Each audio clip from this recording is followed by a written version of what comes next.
At least minimum നിങ്ങൾ ഇങ്ങനെയെങ്കിലും maths പഠിക്കണം. മാത്സ് സിമ്പിളല്ല. ഒരു വിധപ്പെട്ട കുട്ടികളൊക്കെ ട്യൂഷൻ പോകുന്നുണ്ടാവും, പ്രത്യേകിച്ച് മാത്സിന്.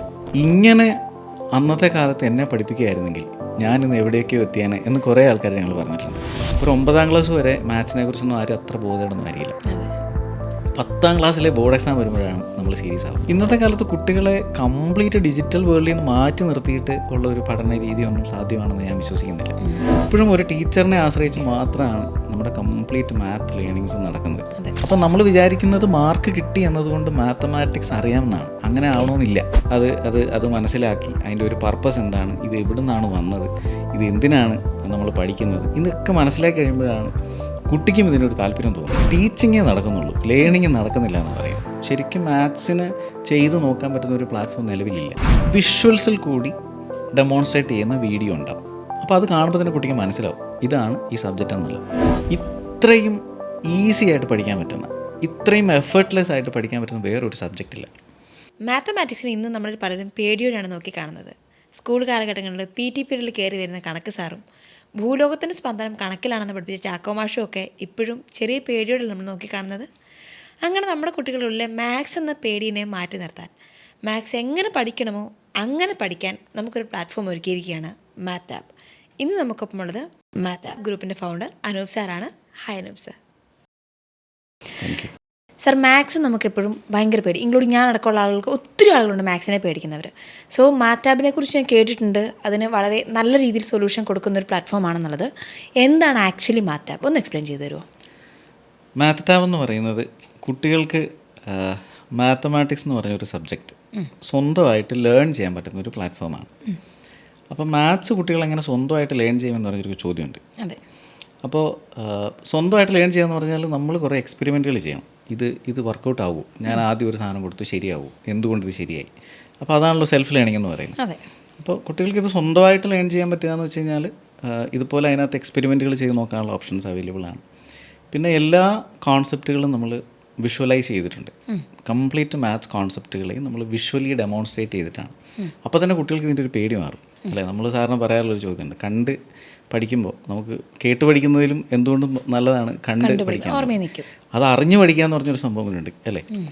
അറിഞ്ഞു പഠിക്കുക എന്ന് പറയുന്നതാണ് നമ്മുടെ എക്സ്പെരിമെൻ്റൽ ലേണിംഗ് എന്ന് പറയുന്നത്. അപ്പോൾ ഇതെല്ലാം കൂടി ഇൻ്റഗ്രേറ്റ് ചെയ്തിട്ടുള്ള ഒരു സെൽഫ് ലേണിംഗ് പ്ലാറ്റ്ഫോമാണ് മാത്ത് ആപ്പ് എന്ന് പറയുന്നത്. ഇതിനകത്ത് നമുക്കൊരു മെൻറ്റർ സപ്പോർട്ടും കൂടിയുണ്ട്.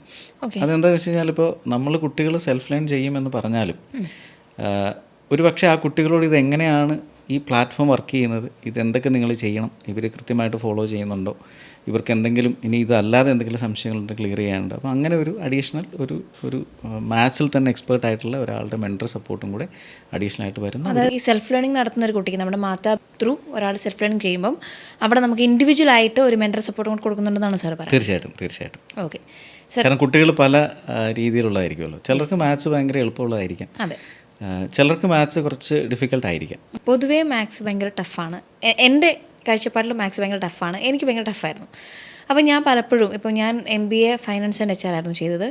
ഈവൻ ഞാൻ എൻ്റെ സ്കൂൾ കാലഘട്ടത്തിലോ കോളേജിലോ പഠിച്ചിട്ടുള്ള ഒരു ഫോർമുലാസും എൻ്റെ റിയൽ ലൈഫിലേക്കോ അല്ലെങ്കിൽ ഞാൻ ജോലി ചെയ്യുന്ന കാലഘട്ടത്തിലോ വലിയ കാര്യമായിട്ട് യൂസ് ചെയ്യേണ്ടി വരാറില്ല. എന്തിനാണ് ഇത്രമേൽ ഈ ഫോർമുലാസും കാര്യങ്ങളും പിന്നെ നമ്മൾ ഇങ്ങനെ പഠിച്ച് ഇങ്ങനെ ഇത്ര ടഫായിട്ട് ഇത്ര സ്ട്രെസ് ചെയ്ത് നമ്മൾ എന്തിനാണ് ശരിക്കും ഇത് പഠിക്കുന്നത്? അത് ഇപ്പോൾ പ്രീതി ഫിനാൻസ് ആണെന്ന് പറഞ്ഞല്ലോ. അതെ. ഇൻട്രസ്റ്റ് എന്ന് പറഞ്ഞൊരു സാധനം പ്രീതി എന്തായാലും ഡെയിലി യൂസ് ചെയ്യുന്നുണ്ടോ? അത് നമ്മളൊരു ലോണിൻ്റെ കേസിലോ ഇൻവെസ്റ്റ്മെൻറ്റിൻ്റെ കേസിലോ എല്ലാം സ്ഥിരമായിട്ട് നമ്മൾ യൂസ് ചെയ്യുന്നത്. പ്രീതി ഇപ്പോൾ ഇൻട്രസ്റ്റ് കാൽക്കുലേറ്റ് ചെയ്യുന്ന സമയത്ത് ഒരു ഹോം ലോൺ എന്തെങ്കിലും എടുക്കുന്നു എന്ന് വിചാരിക്കും, അല്ലെങ്കിൽ ആർക്കെങ്കിലും ഒരു ഇൻവെസ്റ്റ് ചെയ്യിപ്പിക്കുന്നു എന്ന് വിചാരിക്കാം. ആ ഫോമുല ഇൻട്രസ്റ്റ് കാൽക്കുലേറ്റ് ചെയ്യാൻ നമുക്കൊരു സെൻസ് ഉണ്ടാവും. ഇപ്പോൾ നമ്മളൊരു ബാങ്കിൽ ലോൺ എടുത്ത് കഴിയുമ്പോൾ 9% ഇൻട്രസ്റ്റ് ആണെന്ന് പറയുമ്പോൾ നമ്മുടെ മനസ്സിലേക്ക് ഒരു സാധനം വരും. ഈവൻ വിത്തൗട്ട് കാൽക്കുലേറ്റർ അത് നമ്മൾ കാൽക്കുലേറ്റ് ചെയ്യാൻ പ്രീതിക്ക് പറ്റുന്നുണ്ട്.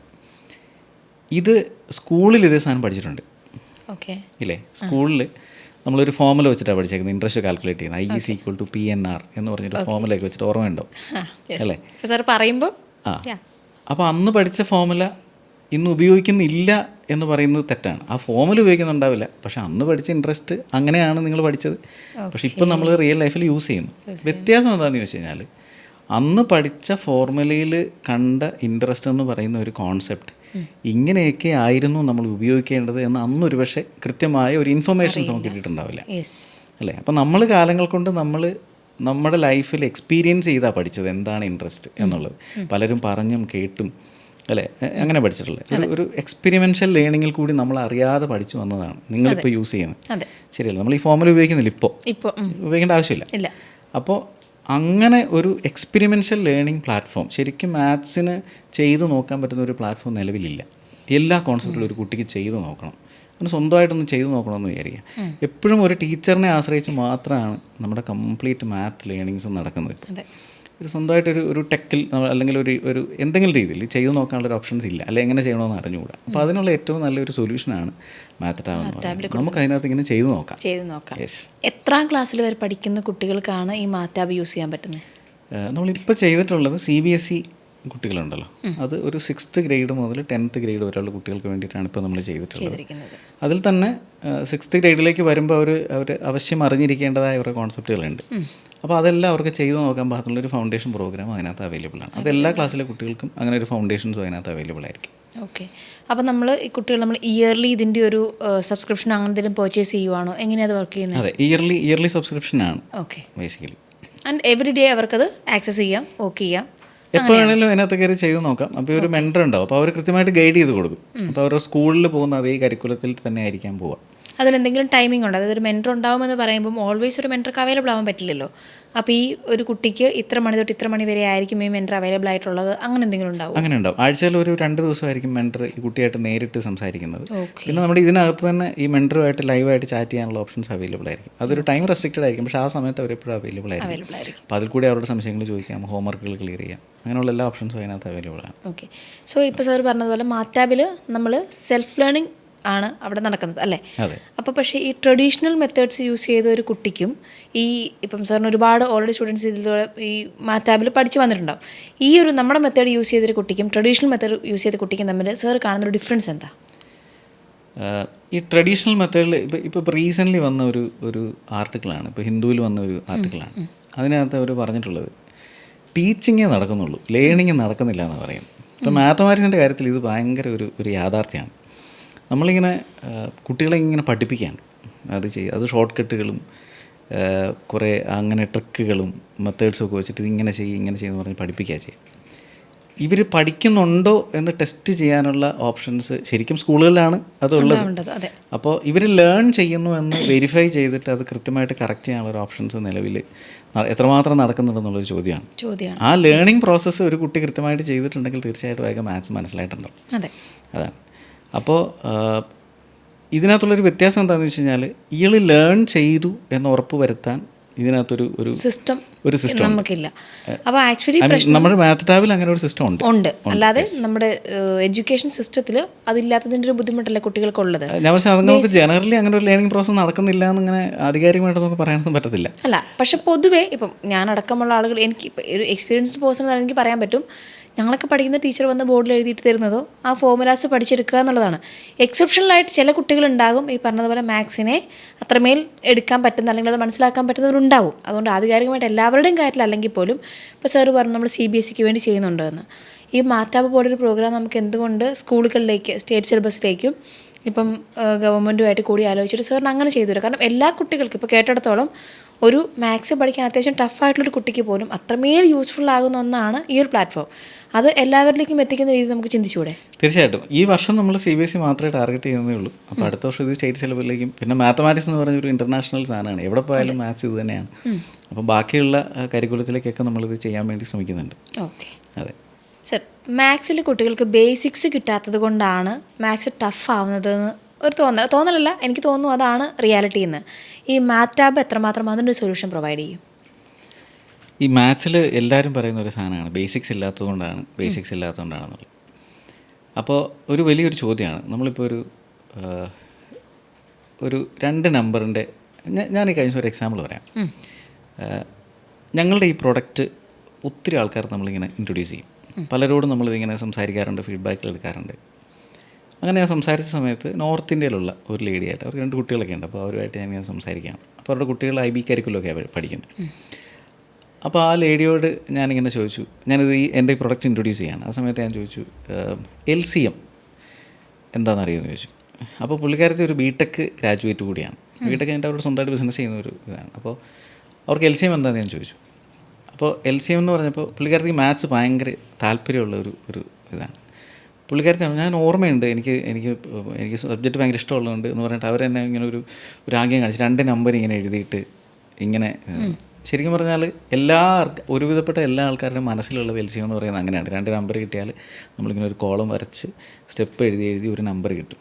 ഓക്കെ, ഇതെന്താണ് LCM എന്ന് ചോദിച്ചു കഴിഞ്ഞാൽ പലർക്കും അറിഞ്ഞുകൂടാ.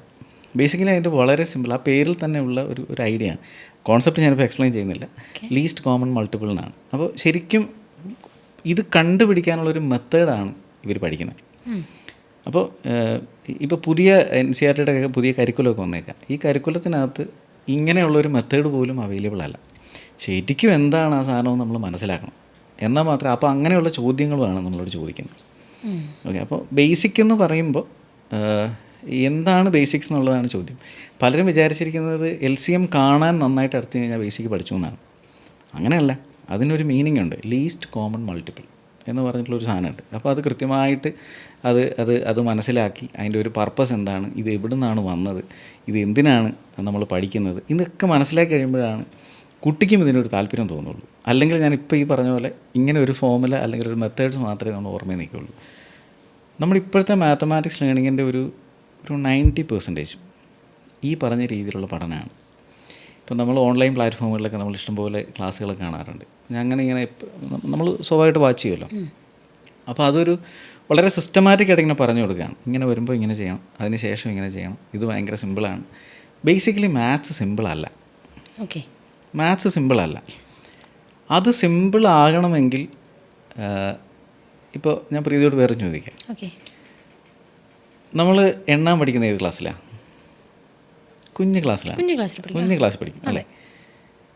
നമ്മളത് പഠിച്ചിട്ട് ഈ വർഷങ്ങളിലെല്ലാം നമ്മൾ ഈ നമ്പർ യൂസ് ചെയ്യുന്നുണ്ട്, എണ്ണുന്നുണ്ട്, ഏതെങ്കിലും പർപ്പസിന് വേണ്ടിയിട്ട്. ഇപ്പോഴും എണ്ണിക്കൊണ്ടിരിക്കുകയാണ്, ശരിയല്ലേ? ഇതാണ് മാത്സ്. ഇതൊരു കണ്ടിന്യൂസ് സാധനമാണ്. നമ്മൾ ആദ്യം എണ്ണാൻ പഠിച്ചു, പിന്നെ കൂട്ടാനും കുറയ്ക്കാനും പഠിച്ചു. ഒരു 5th സ്റ്റേജിലേക്ക് എത്തിയപ്പോഴത്തേക്കിന് നമ്മൾ ഈ 4 ഓപ്പറേഷൻസ് പഠിച്ചിട്ടുണ്ടാവും. അതുവരെ നിങ്ങൾ ഓക്കെ ആയിരുന്നു. അതുവരെ കൂട്ടാനും കുറയ്ക്കാനൊക്കെ ഓക്കെയാണ്. ഈവൻ ഡിവിഷനൊക്കെ വലിയ കുഴപ്പമൊന്നുമില്ല, ചെയ്യാനൊക്കെ പറ്റും. അത് കഴിഞ്ഞിട്ടൊരു UP സ്കൂൾ അല്ലെങ്കിൽ നമ്മൾ ഇപ്പോഴത്തെ മിഡിൽ സ്കൂൾ എന്ന് പറയുന്ന ഒരു കാറ്റഗറിയിലേക്ക് വരുമ്പോൾ പുതിയ കുറേ സാധനങ്ങൾ വരും. ഓൾജിബ്ര, കുറേ എക്സുകൾ അല്ലേ, ഫ്രാക്ഷൻസിൻ്റെ അഡീഷൻസ്, ഇങ്ങനെ കുറേ സംഭവങ്ങൾ കയറി വരും. അപ്പോൾ ശരിക്കും ക്ലാസിക്കൽ മാത്തമാറ്റിക്സ് സ്റ്റാർട്ട് ചെയ്യുന്നത് മിഡിൽ സ്കൂളിലാണ്. ഇപ്പോൾ നമ്മളിപ്പോൾ ഒരു സെൻട്രൽ ഗവൺമെൻറ് ഒരു സർവേ ഒക്കെ ഉണ്ട്. ആ സർവേക്കകത്ത് എല്ലാം പറയുന്നത് 5ാം ക്ലാസ് വരെ കുട്ടിക്ക് എണ്ണാനൊക്കെ അറിയാം, ഫൈൻ, നോ പ്രോബ്ലം. ഈ ക്ലാസിക്കൽ മാത്തമാറ്റിക്സ് അങ്ങ് ഇൻട്രൊഡ്യൂസ് ചെയ്ത് കഴിയുമ്പോഴത്തേക്കും എന്ത് സംഭവിക്കുമെന്ന് അറിയും? അപ്പോഴത്തേക്കിങ്ങനെ കുട്ടികളുടെ കയ്യിൽ നിന്ന് ഇതങ്ങ് പോകും. അപ്പോൾ അവിടെ മുതൽ നമ്മൾ ശരിക്കും പറഞ്ഞാൽ ഒരു സിസ്റ്റമാറ്റിക് ആയിട്ടുള്ള ഒരു എന്താ പറയുക, ഒരു സ്റ്റെപ്പ് ബൈ സ്റ്റെപ്പ് പ്രൊസീജിയർ ലേണിങ്ങിലേക്ക് ഇതങ്ങ് മാറുകയാണ്. അപ്പോൾ അവിടെ മുതൽ ശരിക്കും കുട്ടികളോട് നമ്മൾ എന്ത് പറയാൻ തുടങ്ങണം? കഥകൾ പറയാൻ തുടങ്ങണം. കുട്ടികളോട് നമ്മൾ കഥകൾ പറഞ്ഞ് ഇതെന്തിനാണ്, ഇതെങ്ങനെയാണ്, അങ്ങനെ അതേ രീതിയിൽ തന്നെ ഇങ്ങനെ കൊണ്ടുവരണം. അപ്പോൾ അതാണ് ബേസിക് എന്ന് ഉദ്ദേശിക്കുന്നത്. അങ്ങനെ തന്നെ പഠിക്കണം. അല്ലാതെ ഇപ്പോൾ ഇപ്പോൾ LCM എന്ന് പറഞ്ഞു, ഇതെന്താണെന്ന് പറയാൻ വേണ്ടിയിട്ട് ഇതാണ് ഇതിൻ്റെ ബേസിക് എന്ന് പറഞ്ഞു കൊടുത്തുകൊണ്ട് മാത്രം കാര്യമില്ല. കാരണം നാളെയും ഇപ്പോൾ പ്രീതിയെ പോലെ ഒരാൾ നാളെയും വന്നിട്ട് ഞാൻ അന്ന് വീണ്ടും ബേസിക് ഉൾപ്പെടെ LCM പഠിച്ചു, ഇപ്പം ഞാൻ എന്തിനു ഉപയോഗിക്കുന്നു ചോദിക്കും, ശരിയല്ലേ? അപ്പോൾ അന്ന് നമ്മൾ പഠിച്ച LCM എന്ന് പറയുന്ന കോൺസെപ്റ്റ് ഇന്നും ഈവൻ എൻജിനീയറിങ്ങിലും നമ്മൾ എന്താ പറയുക, റിസർച്ച് ചെയ്യുമ്പോഴും എല്ലാ കാലത്തും ഇപ്പോഴും ഉപയോഗിച്ചുകൊണ്ടിരിക്കുകയാണ്. ഈ പറയുന്ന ആൾക്കാരെല്ലാം ഇത് ഉപയോഗിക്കുന്നുണ്ട്, മനസ്സിലായോ? അപ്പോൾ ആ ഒരു പ്രോഗ്രഷൻ ഉണ്ടല്ലോ, തുടക്കം മുതൽ അവസാനം വരെ ഇതിങ്ങനെ ക്യുമുലേറ്റീവായിട്ട് കണ്ടിന്യൂസ് ആയിട്ട് ലേൺ ചെയ്ത് വരണം. അപ്പോൾ അങ്ങനെ ഒരു ക്യൂരിയോസിറ്റി കുട്ടികൾക്ക് വരണം. നമ്മുടെ പഠനത്തിൻ്റെ ഏറ്റവും വലിയൊരു പ്രശ്നം എന്ന് വെച്ചാൽ ഒരു 9ാം ക്ലാസ് വരെ മാത്സിനെ കുറിച്ചൊന്നും ആരും അത്ര ബോധേടൊന്നും ആയിരിക്കില്ല. 10ാം ക്ലാസ്സിലെ ബോർഡ് എക്സാം വരുമ്പോഴാണ് നമ്മൾ സീരിയസ് ആവുക. അപ്പോഴാണ് നമ്മളിതിനെക്കുറിച്ച് സീരിയസ് ആയിട്ട് പഠിപ്പിക്കാൻ വേണ്ടി തുടങ്ങുക. അപ്പോഴത്തേക്കിനും ശരിക്കും നമ്മൾ 6ാം ക്ലാസ് അല്ല 5ാം ക്ലാസ് മുതൽ തുടങ്ങിയിട്ടുള്ള ഞാൻ ഈ പറഞ്ഞ ഈ ക്ലാസിക്കൽ മാത്തമാറ്റിക്സിൻ്റെ ഇൻട്രൊഡക്ഷൻസ് മുഴുവൻ ഇവിടുന്ന് പോയിട്ടുണ്ടാവും. അപ്പോൾ 10ാം ക്ലാസ്സിൽ കുട്ടികൾ സ്വാഭാവികമായിട്ട് ബുദ്ധിമുട്ടാണെന്ന് പറയും. അപ്പോൾ ഇതാണ് ഇതിൻ്റെ ഒരു നിലവിൽ നമ്മൾ കാണുന്ന ഒരു പ്രശ്നം എന്ന് പറയുന്നത് ഇതാണ്. ഇതൊരു കണ്ടിന്യൂസ് എഫേർട്ടാണ്. ആ കുട്ടികളുടെ കൂടെ ഇങ്ങനെ പോകണം. സാർ, നമ്മൾ ബേസിക്സിനെ കുറിച്ച് പറഞ്ഞു. അപ്പം ഇപ്പം ഞങ്ങൾ എന്താണോ പഠിക്കുന്നത്, ഞങ്ങൾ എങ്ങനെയാണോ പഠിക്കുന്നത്, അതിൽ നിന്നാണ് മാത്സ് ഈസി ആവുന്നതും ടഫ് ആവുന്നതും അല്ലേ? അപ്പം ഒരു ടീച്ചിങ് സിസ്റ്റത്തിൽ ഒരു മാറ്റം കൊണ്ടുവന്നാൽ തന്നെ കുറേ മാറില്ലേ? കാരണം ഞങ്ങളെ ടീച്ചേഴ്സ് പഠിപ്പിച്ചതാണല്ലോ ഞങ്ങൾ പഠിച്ചെടുക്കാൻ ശ്രമിച്ചിട്ടുണ്ടാവുക. അപ്പം അവിടെ ആ ഒരു മെത്തേഡിൽ മാറ്റം വന്ന ഒരു പക്ഷേ കുറേ കുട്ടികൾക്ക് മാത്സ് ഈസി ആവില്ലേ? ഇതൊരു നല്ല ചോദ്യമാണ്. അതായത് ടീച്ചേഴ്സിന് ഇതിനകത്ത് വലിയ റോളുണ്ട്. അതായത് ശരിക്കും ഇത് അഡ്രസ്സ് ചെയ്യേണ്ടത് ടീച്ചേഴ്സാണ്, മാത്സ് പഠിപ്പിക്കുന്ന ടീച്ചേഴ്സാണ്. നമ്മളിപ്പോൾ നിലവിലെ ഒരു സാഹചര്യം നമ്മൾ നോക്കിയാൽ ഒരു മാത്സ് പഠിപ്പിക്കുന്ന ആരാണ്? തീർച്ചയായിട്ടും മാത്സിൽ BSc അല്ലെങ്കിൽ MSc പഠിച്ചിട്ടുള്ള ആൾക്കാരെ പഠിപ്പിക്കാം. ഇത് ഒരു സിസ്റ്റത്തിൽ കൂടി ഇങ്ങനെ കയറി ഇറങ്ങി ഇവർ വന്നിട്ടുണ്ട്. ഇവരെ തന്നെ കൃത്യമായിട്ട് ഈ സബ്ജക്റ്റ് ഇത് ഇങ്ങനെയാണ് പഠിപ്പിക്കേണ്ടത് എന്ന് പറഞ്ഞു കൊടുക്കുന്ന ഒരു സിസ്റ്റം ഇല്ല. ഇതൊരു യാഥാർത്ഥ്യമാണ്, പ്രത്യേകിച്ച് CBSE സ്കൂളുകളിൽ. ഇപ്പോൾ നമ്മുടെ സ്റ്റേറ്റ് സിലബസിൽ കുറച്ചും കൂടി അത് സിസ്റ്റമാറ്റിക്കാണ്. അവിടെ കുറച്ചൊരു ട്രെയിനിങ്ങുകളും കുറച്ച് വർക്ക്ഷോപ്പുകളൊക്കെ നമ്മുടെ സ്റ്റേറ്റ് സിലബസിൽ കൃത്യമായിട്ട്, പ്രത്യേകിച്ച് ഗവൺമെൻറ് എയ്ഡഡ് സ്കൂളിലെ ടീച്ചേഴ്സിന് വർക്ക്ഷോപ്പുകളൊക്കെ ഉണ്ട്. പക്ഷേ CBSE ഇങ്ങനൊരു സാധനം ഇല്ല. അപ്പോൾ നമ്മൾ മാത്സ് പഠിപ്പിക്കാൻ പറ്റും എന്നൊരാളെ മെഷർ ചെയ്യുന്നത് എങ്ങനെയാണെന്ന് അറിയാം. അയാൾക്ക് നന്നായിട്ട് പ്രോബ്ലം സോൾവ് ചെയ്യാൻ അറിയാമെങ്കിൽ അയാൾക്ക് മാത്സ് പഠിപ്പിക്കാൻ അറിയാം എന്നാണ് പൊതുവിലുള്ളൊരു ധാരണ. ഇപ്പോൾ ഈവൻ ഞാൻ നന്നായിട്ട്, എനിക്ക് ഇപ്പോൾ +2 നല്ല മാർക്ക് കിട്ടുന്ന വിചാരിക്കാം. അപ്പോൾ എനിക്കൊരു കോൺഫിഡൻസ് ഉണ്ട്, എന്താണ് മാർക്ക് കിട്ടിയാൽ മതി. അപ്പോൾ ഞാൻ ഒരുവിധപ്പെട്ട +2 എല്ലാ പ്രോബ്ലംസും ഞാൻ ചെയ്യും. അപ്പോൾ എനിക്ക് തീർച്ചയായിട്ടും എന്ത് ചെയ്യാൻ പറ്റും? ഒരാൾക്ക് പറഞ്ഞു കൊടുക്കാൻ പറ്റും. ശരിയല്ലേ? അവിടെ ഒത്തിരി ഇതൊരു റൂട്ടീൻ പ്രോസസ്സായിട്ട് മാറുകയാണ്. ഇങ്ങനെ പഠിപ്പിക്കാൻ അറിയാവുന്ന ആൾക്കാർ വീണ്ടും വരുന്നു, ഇത് പഠിപ്പിക്കുന്നു, ഇതൊരു റൊട്ടേഷൻ, ഇതിങ്ങനെ വന്നുകൊണ്ടിരിക്കും. ഇതിനപ്പുറത്തേക്ക് മാത്തമാറ്റിക്സിന് വലിയൊരു ഒരു തലമുണ്ട്. അത് പറഞ്ഞു കൊടുക്കണമെങ്കിൽ ടീച്ചേഴ്സ് വെൽ ട്രെയിൻഡ് ആയിരിക്കണം. ഇതിനകത്ത് ഏറ്റവും നല്ലൊരു എക്സാമ്പിൾ ഞാൻ പറയുന്നതെന്ന് വെച്ചാൽ, നമ്മളിപ്പോൾ CBSE സ്കൂളുകളിൽ ഞാൻ വളരെ സ്പെസിഫിക് ആയിട്ടൊരു എക്സാമ്പിൾ പറയാം. 8ാം ക്ലാസ്സിൽ ഒരു ചാപ്റ്റർ ഉണ്ട്. ആ ചാപ്റ്റർ പറയുന്നത് സ്റ്റോറി ഓഫ് നമ്പേഴ്സ് എന്നാണ്.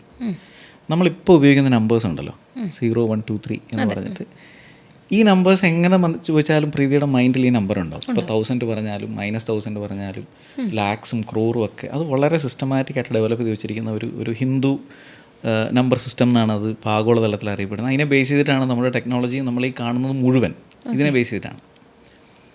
ഇത് പെട്ടെന്നുണ്ടായതല്ല, എത്രയോ നൂറ്റാണ്ടുകളെ റിസർച്ച് കൊണ്ടാണ് ഇവിടെ എത്തി നിൽക്കുന്നറിയാം. ഇതിൻ്റെ ഒരു ബിൽഡപ്പാണ് ഈ ചാപ്റ്ററിൽ കൊടുത്തിട്ടുള്ളത്, 8ാം ക്ലാസ്സിലെ 3rd ചാപ്റ്ററിൽ. അപ്പോൾ ഇതിനകത്ത് തുടക്കം മുതലേ പറഞ്ഞിട്ടുണ്ട്, പുരാതന കാലത്ത് മനുഷ്യൻ എങ്ങനെയാണ് കൗണ്ട് ചെയ്യാൻ തുടങ്ങിയതെന്ന് മുതലുള്ള ഒരു ഹിസ്റ്ററിയാണ് പറയുന്നത്. ഇതെങ്ങനെയാണ് ഇവോൾവ് ചെയ്ത് വന്നിട്ടുള്ളതെന്ന് ഒരു സ്റ്റോറിയാണ് പറയുന്നത്.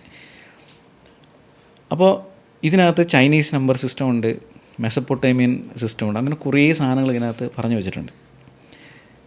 ഒരു സാധാരണ ഒരു ടീച്ചറിനെ സംബന്ധിച്ചിടത്തോളം ഇവർ ഫേസ് ചെയ്യുന്നൊരു പ്രശ്നമാണ്. ഇപ്പോൾ റോമൻ ന്യൂമറൽസ് നമ്മൾ യൂസ് ചെയ്യുന്നുണ്ട്, റോമൻ ന്യൂമറൽസ് അല്ലേ. ഞാൻ 10 എന്ന് പറഞ്ഞ അതും അതിനകത്ത് പഠിക്കാനുണ്ട്. 10 എന്ന് പറഞ്ഞ നമ്പർ തന്നാൽ 10ന് കറസ്പോണ്ടിങ് ആയിട്ടൊരു സിമ്പിളുണ്ട്. ഈ സിമ്പിൾ തന്നു കഴിഞ്ഞാൽ തിരിച്ചത് 10 എഴുതാനും നമുക്ക് അറിയാൻ പറ്റണം.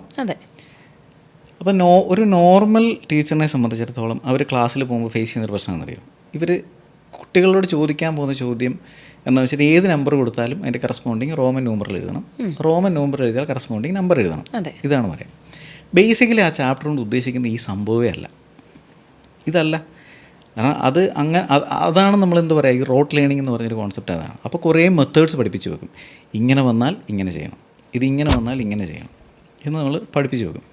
പക്ഷേ അത് അങ്ങനെ അല്ല പഠിപ്പിക്കേണ്ടത്. അത് പഠിപ്പിക്കേണ്ടത് ആ നമ്പർ ഇവോൾവ് ചെയ്ത് ആദ്യകാലത്ത് ഇങ്ങനെയായിരുന്നു, അതിനുശേഷം ലോകത്തിൻ്റെ ഏതൊക്കെ ഭാഗത്ത് എങ്ങനെയൊക്കെയാണ് ആൾക്കാർ ചിന്തിച്ച് തുടങ്ങിയത്, അങ്ങനെ ചിന്തിച്ചിട്ടാണ് ഇത് വേറൊരു തലത്തിലേക്ക് എത്തിയത്. അപ്പോൾ പല സ്ഥലങ്ങളിൽ നിന്നും ഇങ്ങനെ വന്ന് അവസാനം എവിടെ എത്തി? ഇപ്പം നമ്മൾ കാണുന്ന നമ്പർ സിസ്റ്റത്തിലെത്തി.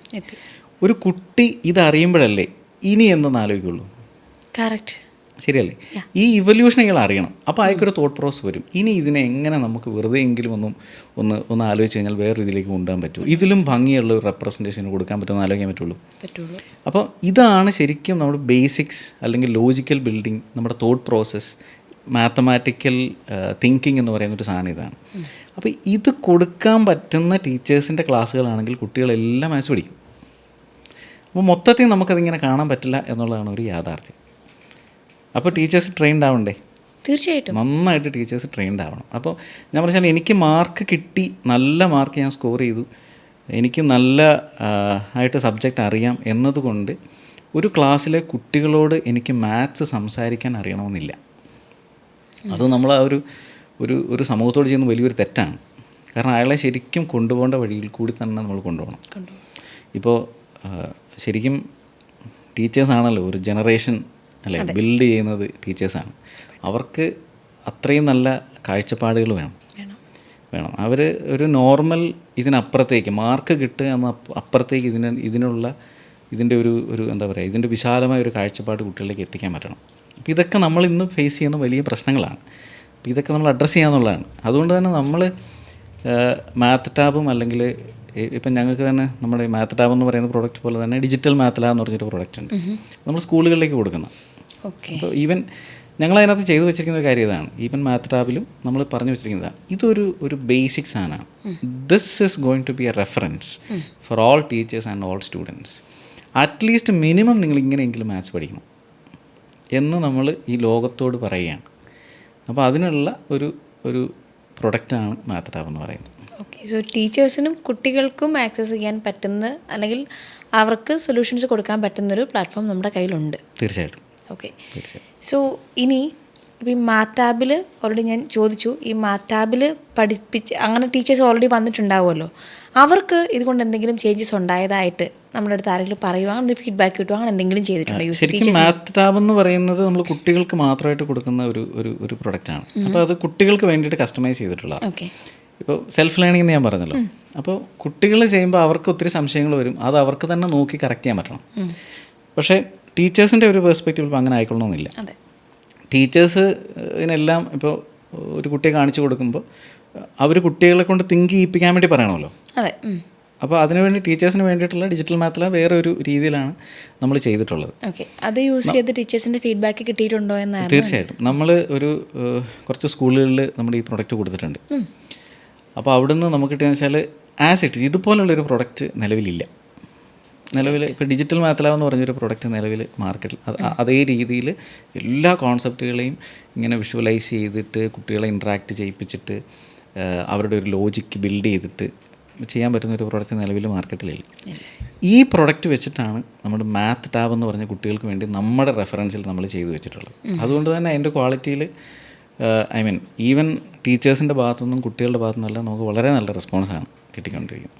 ഒരുപക്ഷെ എനിക്കത് കാണിക്കാൻ പറ്റുമായിരുന്നെങ്കിൽ പ്രീതിക്ക് അത് വളരെ കൃത്യമായിട്ട് മനസ്സിലായാണ്. ഞാനത് ഇപ്പോൾ ഈ പറഞ്ഞ I=PNR LCM ഒക്കെ എങ്ങനെയാണ് ഇതിൻ്റെ മീനിങ് എന്നുള്ളത്. അപ്പോൾ ഞങ്ങൾ ഈ LCM ഒക്കെ ഓരോ ആൾക്കാർ കാണിച്ചപ്പോഴേ നമുക്ക് കിട്ടിയ ഏറ്റവും ജെന്യുവനായിട്ടുള്ള നാടൻ ഭാഷയിലുള്ള ഒരു ഫീഡ്ബാക്ക് എന്ന് പറയുന്നത് ഇതാണ്: ഇങ്ങനെ അന്നത്തെ കാലത്ത് എന്നെ പഠിപ്പിക്കുകയായിരുന്നെങ്കിൽ ഞാനിന്ന് എവിടേക്കോ എത്തിയാനെ എന്ന് കുറേ ആൾക്കാർ ഞങ്ങൾ പറഞ്ഞിട്ടുണ്ട്.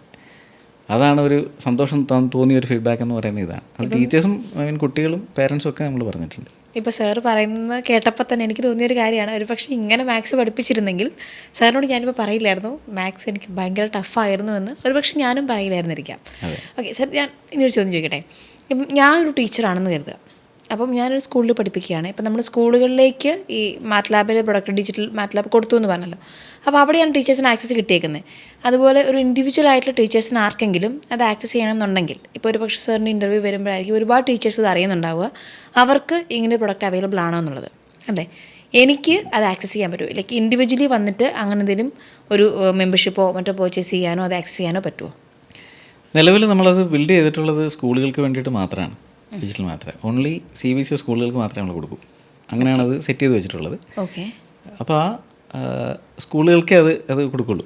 അങ്ങനെയാണ്. അല്ലാതെ CBSE പഠിപ്പിക്കുന്ന ഒരു ടീച്ചറിന് വന്നിട്ട് അത് വേണമെന്നുണ്ടെങ്കിൽ ചോദിക്കാനോ അതിലേക്ക് ആക്സസ് ചെയ്യാനോ പറ്റില്ല. അതിൻ്റെ ഒരു കാര്യം എന്താണെന്ന് വെച്ച് കഴിഞ്ഞാൽ നമ്മൾ സ്കൂളുകളിലേക്ക് കൊടുക്കുന്നതിൻ്റെ ഇപ്പം നമുക്ക് കുട്ടികളിലേക്ക് കൊടുക്കുന്ന ഒരു പ്രൊഡക്റ്റാണല്ലോ മാത്ത് ടാബ് എന്ന് പറയുന്നത്. ഞങ്ങളുടെ ഒരു കോൺസെപ്റ്റ് എന്താണെന്ന് വെച്ച് കഴിഞ്ഞാൽ ഇങ്ങനെ ആയിരിക്കണം മാത്സ് പഠിക്കേണ്ടതും പഠിപ്പിക്കേണ്ടതും എന്നുള്ളതാണ്. നമ്മളത് സ്കൂളിൽ കൊടുക്കുകയാണെങ്കിൽ തീർച്ചയായിട്ടും നമ്മൾ ടീച്ചേഴ്സിനൊക്കെ ട്രെയിൻ ചെയ്യും. ഇങ്ങനെയാണ് ഇത് പഠിപ്പിക്കുക. അതിൻ്റെ ട്രെയിനിങ് മൊഡ്യൂൾസ് എല്ലാം അതിനകത്ത് ആഡ് ചെയ്തിട്ടുണ്ട്. അപ്പോൾ ഒരു റെഫറൻസാണ്. അപ്പോൾ ഞങ്ങൾ അവരോട് പറയുന്നത് മിനിമം ഇത്രയെങ്കിലും നിങ്ങൾ പഠിപ്പിക്കണം എന്ന് ഞാൻ കുറച്ച് നിർബന്ധ ബുദ്ധിയും ഞങ്ങൾക്കുണ്ട്. ഇങ്ങനെയാണ് പഠിപ്പിക്കേണ്ടത്. കുട്ടികളിലേക്ക് കൊടുക്കുമ്പോൾ അത് സെപ്പറേറ്റ് ആണല്ലോ. മാത്ത് ടാബ് എന്ന് പറഞ്ഞാൽ കുട്ടികളിലേക്ക് കൊടുക്കുന്നത്. അതിന് നമ്മളൊരു മെൻറ്ററിനെ വെച്ചിരിക്കുന്നത് അതുകൊണ്ടാണ്. കുട്ടികളെ നമ്മൾ തന്നെ പ്രോപ്പറായിട്ട് ട്രെയിൻ ചെയ്യും. ഇത് ഇങ്ങനെയാണ് ചെയ്യേണ്ടതെന്ന് പറഞ്ഞിട്ട് നമ്മൾ ട്രെയിൻ ചെയ്യും. ഇൻഡിവിജ്വലി ഒരു ടീച്ചേഴ്സിനൊക്കെ നമ്മൾ കൊടുക്കാത്തതിൻ്റെ ഒരു കാരണം ഇതാണ്. അത് ഈ ട്രെയിനിങ് ഒക്കെ എത്രമാത്രം പോസിബിൾ ആവുമെന്ന് നമുക്കറിയില്ല. നമുക്ക് ഉദ്ദേശം വെച്ചാൽ ഒരു കുട്ടി ഏറ്റവും കൂടുതൽ സമയം സ്പെൻഡ് ചെയ്യുന്നത് സ്കൂളിലാണ്. ഒരു വിധപ്പെട്ട കുട്ടികളൊക്കെ ട്യൂഷൻ പോകുന്നുണ്ടാവും, പ്രത്യേകിച്ച് മാത്സിന്. പോകുന്നുണ്ടാവും. അതെ. മാത്സിന് ട്യൂഷൻ പോകുന്നത് നമ്മൾ മൊത്തത്തിൽ നോക്കി അറിയാൻ പറ്റും. ആഴ്ചയിൽ ഒരു 2 മണിക്കൂറായിരിക്കും ട്യൂഷന് പോവുക. 2 മണിക്കൂറാണ്. അതിൽ കൂടുതൽ സമയം ആ കുട്ടി സ്കൂളിൽ സ്പെൻഡ് ചെയ്യുന്നുണ്ടാവും. മാത്സിൻ്റെ അവറുകൾ മാത്രം. ദിവസം ഒരു 5 മണിക്കൂർ എന്തായാലും ആഴ്ചയിൽ 5 മണിക്കൂർ ആ ടീച്ചറിൻ്റെ അടുത്ത് സ്പെൻഡ് ചെയ്യുന്നുണ്ടാവും. അപ്പോൾ നമ്മുടെ ഈ പ്രൊഡക്റ്റ് കൊണ്ട് നമ്മൾ ഉദ്ദേശിക്കുന്നത് എന്താണെന്ന് വെച്ചാൽ അൾട്ടിമേറ്റ്ലി മാത്സ് എഡ്യൂക്കേഷനെ എൻഹാൻസ് ചെയ്യുക എന്നുള്ളതാണ് നമ്മുടെ ഉദ്ദേശം. അപ്പോൾ അത് ഒന്നുകിൽ സ്കൂളിൽ കൂടി ആവാം. ഇൻ കേസ് ആ കുട്ടിക്ക് സ്കൂളിൽ കൂടി കിട്ടിയില്ലെങ്കിൽ മാത്ത് ടാബിൽ കൂടി അവർക്ക് ദേ ക്യാൻ സെൽഫ് ലേൺ. ഇതാണ് നമ്മുടെ ഒരു കോൺസെപ്റ്റ് എന്ന് പറയുന്നത്. ഓക്കെ. അപ്പോൾ ടീച്ചേഴ്സിന് അല്ലാതെ ഇൻഡിവിജ്വലായിട്ട് ഇത് ആക്സസ് ചെയ്യാൻ തൽക്കാലം പറ്റില്ല. സാർ, ഒരു കുട്ടിക്ക് മാത്സ് നന്നായിട്ട് അറിയാമെങ്കിൽ അതിൻ്റെ ബേസിക്സ് ഒക്കെ കിട്ടി മാത്സ് ഈസി ആയിട്ടുള്ള കുട്ടിക്ക് ബാക്കി സബ്ജക്റ്റുകളും ഈസി ആയിരിക്കുമെന്നാണ് പൊതുവെ പറഞ്ഞു കേൾക്കാറ്. അതിലെത്രമാത്രം സത്യമുണ്ട്? അതായത് പഠിച്ചുകൊണ്ടിരിക്കുന്ന ഒരു കുട്ടിയെ സംബന്ധിച്ചിടത്തോളം മാത്സ് നന്നായിട്ട് ചെയ്യാൻ പറ്റുമെങ്കിൽ അയാൾക്ക് സയൻസ് റിലേറ്റഡ് ആയിട്ടുള്ള സബ്ജക്റ്റുകളിൽ നന്നായിട്ട് ആ ക്ലാസ്സിൽ പെർഫോം ചെയ്യാൻ പറ്റും. ഇപ്പോൾ ഉദാഹരണത്തിന് ഫിസിക്സ്, കെമിസ്ട്രി പോലെയുള്ള സബ്ജക്റ്റുകളൊക്കെ നല്ല പെട്ടെന്ന്, കാരണം വെച്ചാൽ അത് മോഡലിംഗ് ആണ്. ഇപ്പോൾ ഫിസിക്സ് എന്നൊക്കെ പറഞ്ഞാൽ ശരിക്കും മോഡലിംഗ് ആണ്. അപ്പോൾ അതിനകത്ത് എല്ലാം മാത്സ് വരുന്നുണ്ട്. അപ്പോൾ അത് എളുപ്പമായിരിക്കും. ഇതേ സാധനത്തിൽ പഠിച്ചുകൊണ്ടിരിക്കുന്ന ഒരു കുട്ടി, ഇപ്പോൾ എന്നെ സംബന്ധിച്ചിടത്തോളം പറയുകയാണെങ്കിൽ എനിക്ക് മാത്സ് ഭയങ്കര ഇഷ്ടമായിരുന്നു. അത് എന്തുകൊണ്ടാണെന്ന് വെച്ചാൽ അത് സിമ്പിൾ അല്ലാന്ന് ഞാൻ പറഞ്ഞല്ലോ, മാത്സ് സിമ്പിളല്ല. പക്ഷേ ഞാൻ ഈ പറഞ്ഞ രീതിയിൽ കോൺസെപ്റ്റ് മനസ്സിലാക്കി പഠിച്ചാൽ ഇത്രയും ഈസി ആയിട്ട് പഠിക്കാൻ പറ്റുന്ന, ഇത്രയും എഫേർട്ട്ലെസ് ആയിട്ട് പഠിക്കാൻ പറ്റുന്ന വേറൊരു സബ്ജക്റ്റില്ല. എനിക്ക് ഏറ്റവും ബുദ്ധിമുട്ടുള്ള സബ്ജക്റ്റ് സോഷ്യലായിരുന്നു, സോഷ്യൽ സയൻസ്.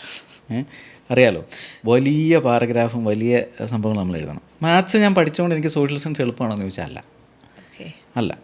പക്ഷേ ഇവർക്കത് ഉപകരിക്കാൻ പോകുന്ന ഇപ്പോഴല്ല.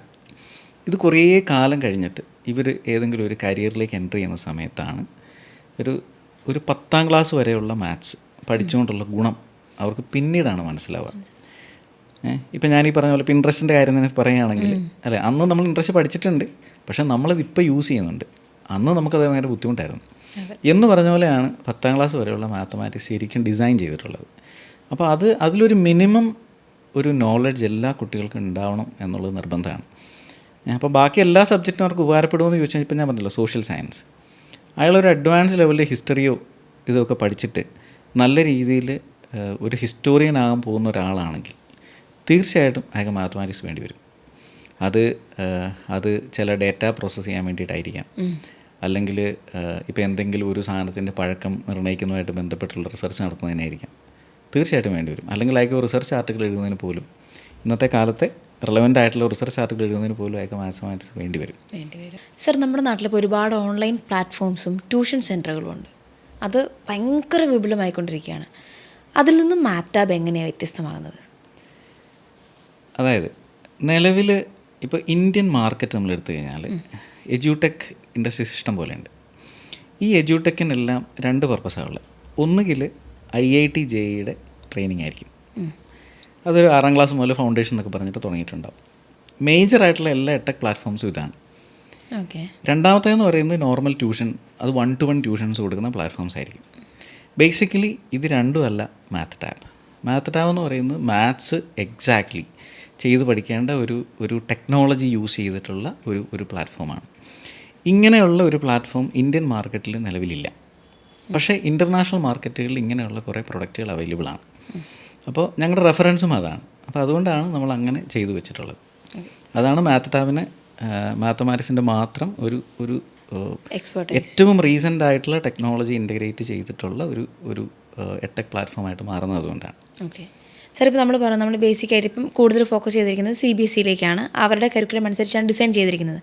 എങ്ങനെയാണ് ഇതിൽ ക്ലാസ്സുകളുള്ളത്? നിങ്ങൾ എന്തെങ്കിലും റെക്കോർഡ് സെഷൻസ് കൊടുക്കുകയാണോ, അല്ലെങ്കിൽ ലൈവ് കൊടുക്കുകയാണോ, അല്ലെങ്കിൽ ആ ക്വസ്റ്റ്യൻസിൻ്റെ ബേസിസ് നമ്മൾ ക്വസ്റ്റ്യൻസ് പ്രിപ്പയർ ചെയ്തിട്ട് കുട്ടികൾക്ക് ഇത് ചെയ്ത് പഠിക്കാനുള്ള അവസരം കൊടുക്കുകയാണോ? എങ്ങനെയാണ് വർക്കൗട്ട് ചെയ്യുന്നത്? ഇതിനകത്ത് മാത്ത് പഠിക്കാൻ ആവശ്യമായ എല്ലാം ഉണ്ടാവും. ഇപ്പോൾ ചുരുക്കം പറഞ്ഞാൽ ഇപ്പോൾ ഒരു 10ാം ക്ലാസ്സിൽ പഠിക്കുന്ന ഒരു കുട്ടി ഫസ്റ്റ് ചാപ്റ്റർ പഠിക്കാമെന്ന് വിചാരിക്കാം. ഒരു മെൻറ്റർ ഉണ്ടെന്ന് ഞാൻ ആദ്യം തന്നെ പറഞ്ഞിരുന്നല്ലോ. അപ്പോൾ ആ മെൻറ്റർ കൃത്യമായിട്ട് ആദ്യം തന്നെ കുട്ടിയെ വിളിച്ചിട്ട് പറഞ്ഞു കൊടുക്കും, ഇങ്ങനെയാണ് ഇത് യൂസ് ചെയ്യേണ്ടത് പറഞ്ഞു കൊടുക്കും. എന്നിട്ട് കുട്ടി ഇത് ഓപ്പൺ ചെയ്യാണ്. ഓപ്പൺ ചെയ്യുമ്പോൾ തന്നെ ആ സെക്ഷൻസ് എല്ലാം കൃത്യമായിട്ട് സെക്ഷൻസ് ആയിട്ട് തന്നെ തിരിച്ചിട്ടുണ്ടാവും.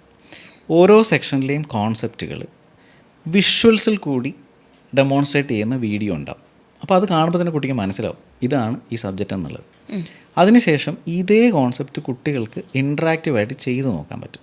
And that is the speciality of math tab. ഒരു എക്സ്പെരിമെൻ്റൽ പ്ലാറ്റ്ഫോം എന്ന് ഞാൻ പറഞ്ഞല്ലോ. അപ്പോൾ ഇത് നമ്മൾ വെറുതെ കണ്ട് പഠിച്ചു പോവുകയല്ല ചെയ്യുക. അയാൾ എന്നിട്ട് ചെയ്ത് നോക്കുകയാണ്. ഇപ്പോൾ ഒരു ഗ്രാഫ് വരയ്ക്കണമെങ്കിൽ വരച്ച് നോക്കാം. അപ്പോൾ അങ്ങനെ അയാൾ ചെയ്ത് നോക്കുകയാണ്, ചെയ്ത് മനസ്സിലാക്കുകയാണ്. അതിനുശേഷം പിന്നെ പ്രോബ്ലം അതിനകത്തുള്ള ഈ NCERT കരിക്കുലത്തിലുള്ള ടെക്സ്റ്റ് ബുക്കിലുള്ള കുറേ പ്രോബ്ലംസ് ഉണ്ടാവും. ഈ പ്രോബ്ലംസിൻ്റെ എല്ലാ സൊല്യൂഷൻസ് ഇതിനകത്ത് അവൈലബിൾ ആണ്. അത് ഒന്നുകിലേക്ക് സ്വന്തമായിട്ട് ചെയ്ത് നോക്കാം with the help of the mentor, അല്ലെങ്കിൽ ഈ വീഡിയോസ് കണ്ട് പഠിച്ചതിന് ശേഷം അതിനകത്ത് വേറെ കുറേ പ്രോബ്ലംസ് ഉണ്ടാവും. ഈ പ്രോബ്ലംസ് എല്ലാം സ്റ്റെപ്പ് ബൈ സ്റ്റെപ്പായിട്ട് അതൊക്കെ ഇങ്ങനെ ചെയ്ത് നോക്കാൻ പറ്റും. അപ്പോൾ അതിൽ കൂടി ഇങ്ങനെ നമുക്ക് വളരെ കൃത്യമായിട്ടുള്ള മോണിറ്റർ ചെയ്യാൻ പറ്റും.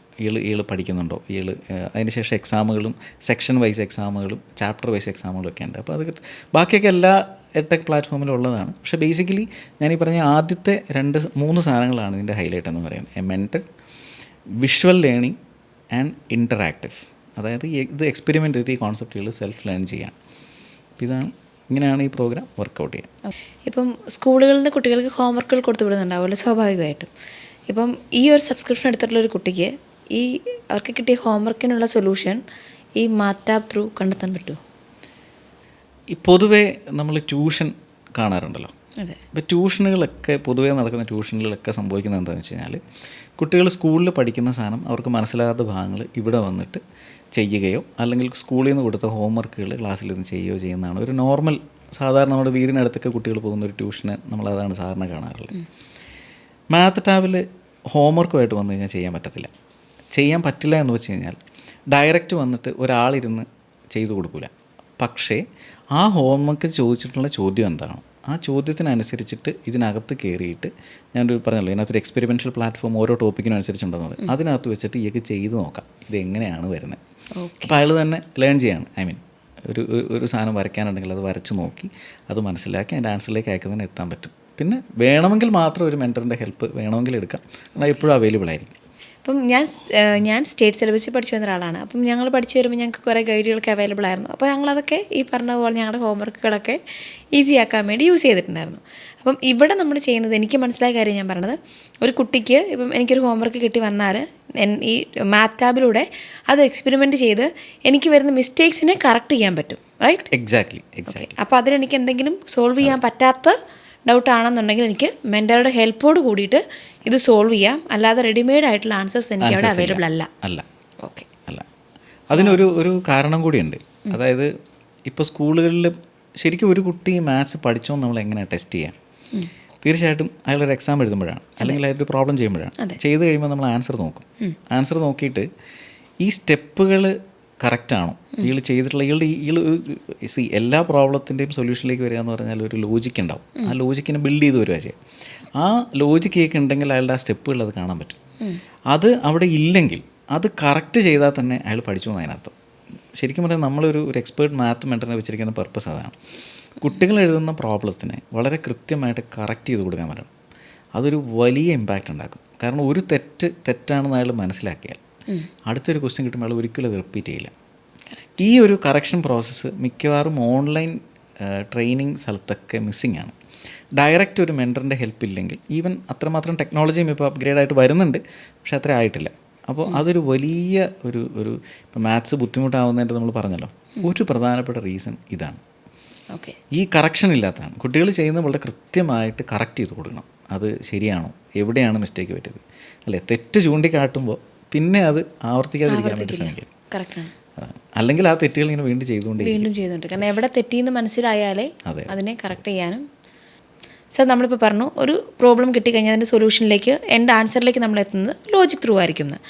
ഈ നമ്മുടെ കുട്ടികളിലെ ഒരു ലോജിക്കൽ തിങ്കിങ് അല്ലെങ്കിൽ ഒരു പ്രോബ്ലം സോൾവിങ് സ്കില്ലിനെ എത്രമാത്രം നമുക്ക് ഈ മാത്ത് ടാബിലൂടെ ഇമ്പ്രൂവ് ചെയ്തുകൊണ്ട് വരാൻ പറ്റും? പ്രോബ്ലം സോൾവ് ചെയ്യാന്ന് വെച്ചാൽ, ലോജിക്കൽ ബിൽഡ് ചെയ്യാന്ന് വെച്ച് കഴിഞ്ഞാൽ, അല്ലെങ്കിൽ പ്രോബ്ലം സോൾവ് ചെയ്യുന്ന സമയത്ത് ഒരു ലോജിക്ക് ഉണ്ടാവണം. അപ്പോഴാണ് അത് ഫൈനൽ സൊല്യൂഷനിലേക്ക് എത്തുക. ഇത് ബിൽഡ് ചെയ്യാന്ന് പറഞ്ഞാൽ പെട്ടെന്ന് ഉണ്ടാകുന്ന ഒരു സാധനമല്ല. അതിന് ശരിക്കും ആ കോൺസെപ്റ്റ് അറിയണം. എന്നിട്ട് ഈ പ്രോബ്ലംസ് വളരെ ചെറിയ പ്രോബ്ലംസ് സോൾവ് ചെയ്ത് വരണം. അപ്പോൾ നമ്മൾ അതിനകത്ത് സെറ്റ് ചെയ്തിട്ടുള്ള എല്ലാ പ്രോബ്ലംസും വളരെ സിസ്റ്റമാറ്റിക് ആയിട്ടാണ്. അതായത് ഈ കോൺസെപ്റ്റ് കണ്ട് ഒരു കുട്ടി മനസ്സിലാക്കി, അയാൾ എക്സ്പെരിമെൻ്റ് വെച്ച് അത് ചെയ്ത് ശരിക്കും ഇതെന്താണെന്ന് മനസ്സിലാക്കി നെക്സ്റ്റ് ഒരു ലെവൽ 1 പ്രോബ്ലത്തിലേക്ക് പോയി. അതിനുശേഷം ആ പ്രോബ്ലം ചെയ്ത് അതിനകത്ത് തെറ്റുകൾ മെൻറ്റർ പറഞ്ഞ് കറക്റ്റ് ചെയ്ത് അങ്ങനെ വളരെ സിസ്റ്റമാറ്റിക് ആയിട്ടുള്ള പ്രോസസ്സുകൾ കടന്നു പോകുമ്പോൾ സ്വാഭാവികമായിട്ടും ആ ലോജിക്ക് അയാൾ ബിൽഡ് ചെയ്തിട്ടുണ്ടാവും. അത് ഓരോ ലെവൽ പ്രോബ്ലംസ് അയാൾ ചെയ്യുന്ന രീതി കാണുമ്പോൾ നമുക്ക് അറിയാൻ പറ്റും. അല്ലാതെ നമ്മൾ പെട്ടെന്നൊരു ഈ പ്രോബ്ലത്തിൻ്റെ ലോജിക്ക് ഇതാണെന്ന് പറയുന്നതല്ല. അങ്ങനെ നമ്മളൊരു പ്രോബ്ലം, അതിനാണ് നമ്മൾ ഷോർട്ട് കട്ട് മെത്തേഡ് എന്ന് പറയുന്നത്. അങ്ങനെ ഒരു മെത്തേഡ് കൊടുത്തു കഴിഞ്ഞാൽ അൾട്ടിമേറ്റ്ലി ആ സാധനം അയാളുടെ മൈൻഡിൽ ഉണ്ടാവില്ല. അതിങ്ങനെ ലോജിക്ക് ഒരു കുട്ടിക്ക് ലോജിക്ക് ബിൽഡ് ചെയ്ത് കഴിഞ്ഞാൽ, ഇപ്പോൾ 8ാം ക്ലാസ് പഠിക്കുന്ന കുട്ടിയാണെന്ന് വിചാരിക്കുക, അയാൾക്കൊരു ലോജിക്ക് എന്ന് പറഞ്ഞാൽ മാത്സിൻ്റെ ഒരു ലോജിക്ക് അയാൾക്ക് ഏതെങ്കിലും അയാളുടെ പഠിക്കുന്ന സമയത്ത് ഏതെങ്കിലും ഒരു സമയത്ത് അത് കിട്ടിക്കഴിഞ്ഞാൽ പിന്നെ അത് പോവില്ല. പിന്നെ അതിങ്ങനെ ഡെവലപ്പ് ചെയ്തുകൊണ്ടേയിരിക്കും. ആ ഡെവലപ്മെൻറ്റിനെ നമ്മൾ എന്ത് ചെയ്താൽ മതി, ഹെൽപ്പ് ചെയ്താൽ മതി. ഈ ഒരു സാധനം ഇല്ലാത്തതാണ് പ്രശ്നം. അത് നമ്മൾ ഉണ്ടാക്കണം. അതാണ്. അപ്പോൾ അതിന് നമ്മുടെ ഈ മെൻറ്റർ സപ്പോർട്ടും പിന്നെ നമ്മൾ പ്രോബ്ലം അതിനകത്ത് അലൈൻ ചെയ്തിരിക്കുന്ന ഒരു രീതിയാണ് കുട്ടികളെ ഇതിലേക്ക് കൊണ്ടുവരുന്നത്. ഓക്കെ സാർ, എനിക്ക് ഒരു കസിൻ ബ്രദർ ഉണ്ട്. ആൾ IT ഫീൽഡിൽ വർക്ക് ചെയ്യുന്നതാണ്. ഞാൻ കണ്ടേക്കുന്ന പ്രോഗ്രാമിംഗ് ഒക്കെ ചെയ്യുന്നതിൽ ഏറ്റവും ബെസ്റ്റ് ആയിട്ടുള്ള ആൾ എൻ്റെ ബ്രദറാണ്. അപ്പം ആൾ മാത്സിൽ ഭയങ്കര സ്കിൽഡായിരുന്നു. ഞാൻ ചോദിക്കട്ടെ, ഇപ്പോൾ നമ്മൾ ഈ ലോജിക്കൽ തിങ്കിങ്ങിനെ കുറിച്ച് പറഞ്ഞതാണ്. ഈ പ്രോഗ്രാമിങ്ങിലൊക്കെ കുറേ ലോജിക്കൽ തിങ്കിങ്ങും ഇതൊക്കെ വരുന്നുണ്ടല്ലോ. സോ മാത്സ് നന്നായിട്ട് പഠിച്ച ഒരു കുട്ടിക്ക്, അല്ലെങ്കിൽ ഇതിൻ്റെ ബേസിക്സും ഇതിൽ നിന്ന് ലോജിക്കൽ തിങ്കിങ്ങും പ്രോബ്ലം സോൾവിങ്ങും കിട്ടിയ ഒരാളാണെങ്കിൽ ഈ IT ഫീൽഡിലേക്കൊക്കെ പോകുമ്പം അവർക്കത് യൂസ്ഫുൾ ആയിരിക്കുമോ?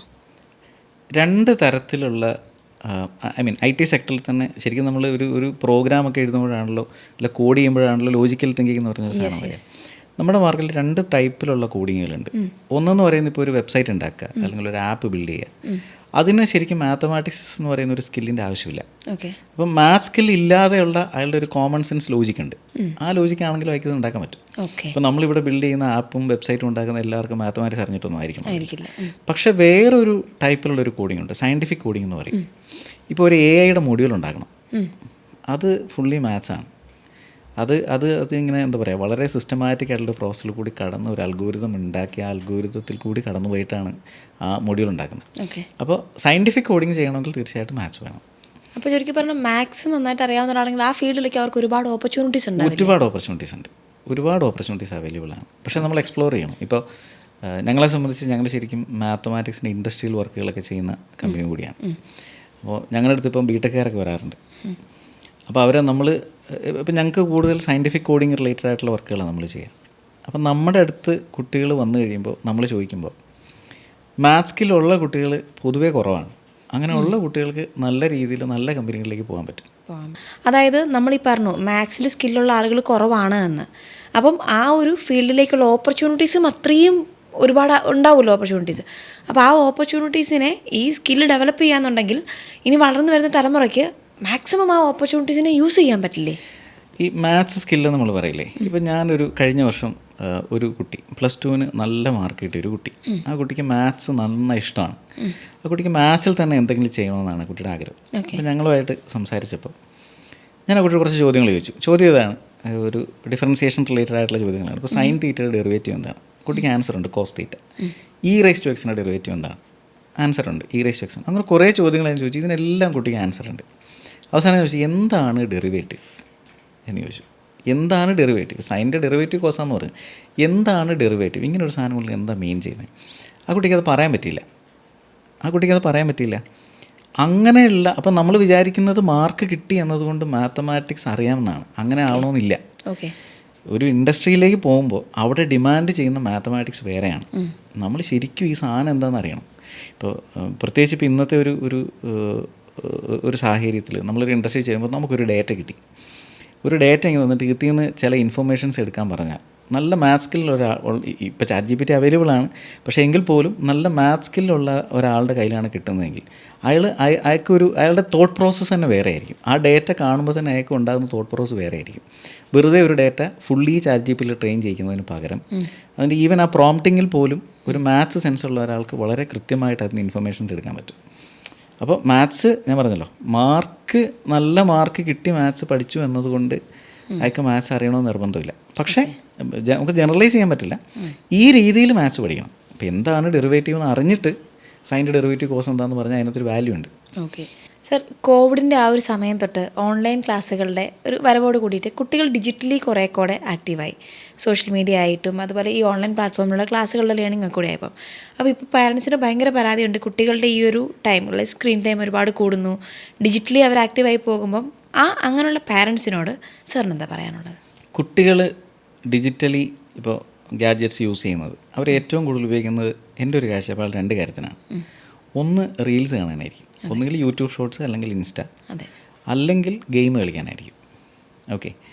ഈ റീൽസ് കാണുക എന്ന് പറഞ്ഞാൽ ഇവർ വെറുതെ ഇങ്ങനെ അതുകൊണ്ടാണ് നമ്മൾ ഈ പറയുന്ന അറ്റൻഷൻ സ്പാൻ ഇല്ല എന്നൊക്കെ പറയുന്നത്. ഇവർ വളരെ പെട്ടെന്ന് ഇത് കണ്ടങ്ങ് പോകും. പക്ഷേ ഗെയിം കളിക്കുന്നത് ശ്രദ്ധിച്ചിട്ടുണ്ടോ? ഗെയിം എന്ന് വെച്ച് കഴിഞ്ഞാൽ അവർ ഹൈലി അതിനകത്ത് ഇൻവോൾവ് ആയിട്ടാണ് ഒരു ഗെയിം കളിക്കുക. അവരുടെ ചലനങ്ങളും അവരുടെ ശ്രദ്ധയും മുഴുവൻ ഫോക്കസും അതിനകത്തിട്ടായിരിക്കും അവർ ഗെയിം കളിക്കുക. കാരണം അതിനകത്ത് അവർക്ക് ചെയ്യാനുണ്ട് അവരുടെ ഏതെങ്കിലും രീതിയിൽ. അത് ചിലപ്പോൾ ചില മൂവ്മെൻറ്റ്സ് ആയിരിക്കാം, അല്ലെങ്കിൽ അവരുടെ തോട്ട് പ്രോസസ്സ് ആയിരിക്കാം. അതൊക്കെ വളരെ ഇൻസ്റ്റൻ്റായിട്ട് നടക്കുന്ന ഒരു സാധനമാണ്. അപ്പോൾ കുട്ടികളെ ഇത് എൻഗേജ് ചെയ്യിപ്പിക്കുന്നുണ്ട്. അതാണ് അതിൻ്റെ ഹൈലൈറ്റ് എന്ന് പറയുന്നത്. ഇന്നത്തെ കാലത്ത് കുട്ടികളെ കംപ്ലീറ്റ് ഡിജിറ്റൽ വേൾഡിൽ നിന്ന് മാറ്റി നിർത്തിയിട്ട് ഉള്ള ഒരു പഠന രീതി ഒന്നും സാധ്യമാണെന്ന് ഞാൻ വിശ്വസിക്കുന്നില്ല. അതത്ര പ്രായോഗികമല്ല. വളരെ ചുരുക്കം ചില സിറ്റുവേഷനിൽ നടന്നേക്കാം എന്നുള്ളൂ. ജനറലൈസ് ഒന്നും നമുക്കത് പറയാൻ പറ്റില്ല. അപ്പോൾ തീർച്ചയായിട്ടും ഒരു റെസ്ട്രിക്ഷൻ വെക്കുക എന്നുള്ളത് തന്നെയാണ്. ഇത് നല്ല രീതിയിൽ യൂസ് ചെയ്യാമല്ലോ.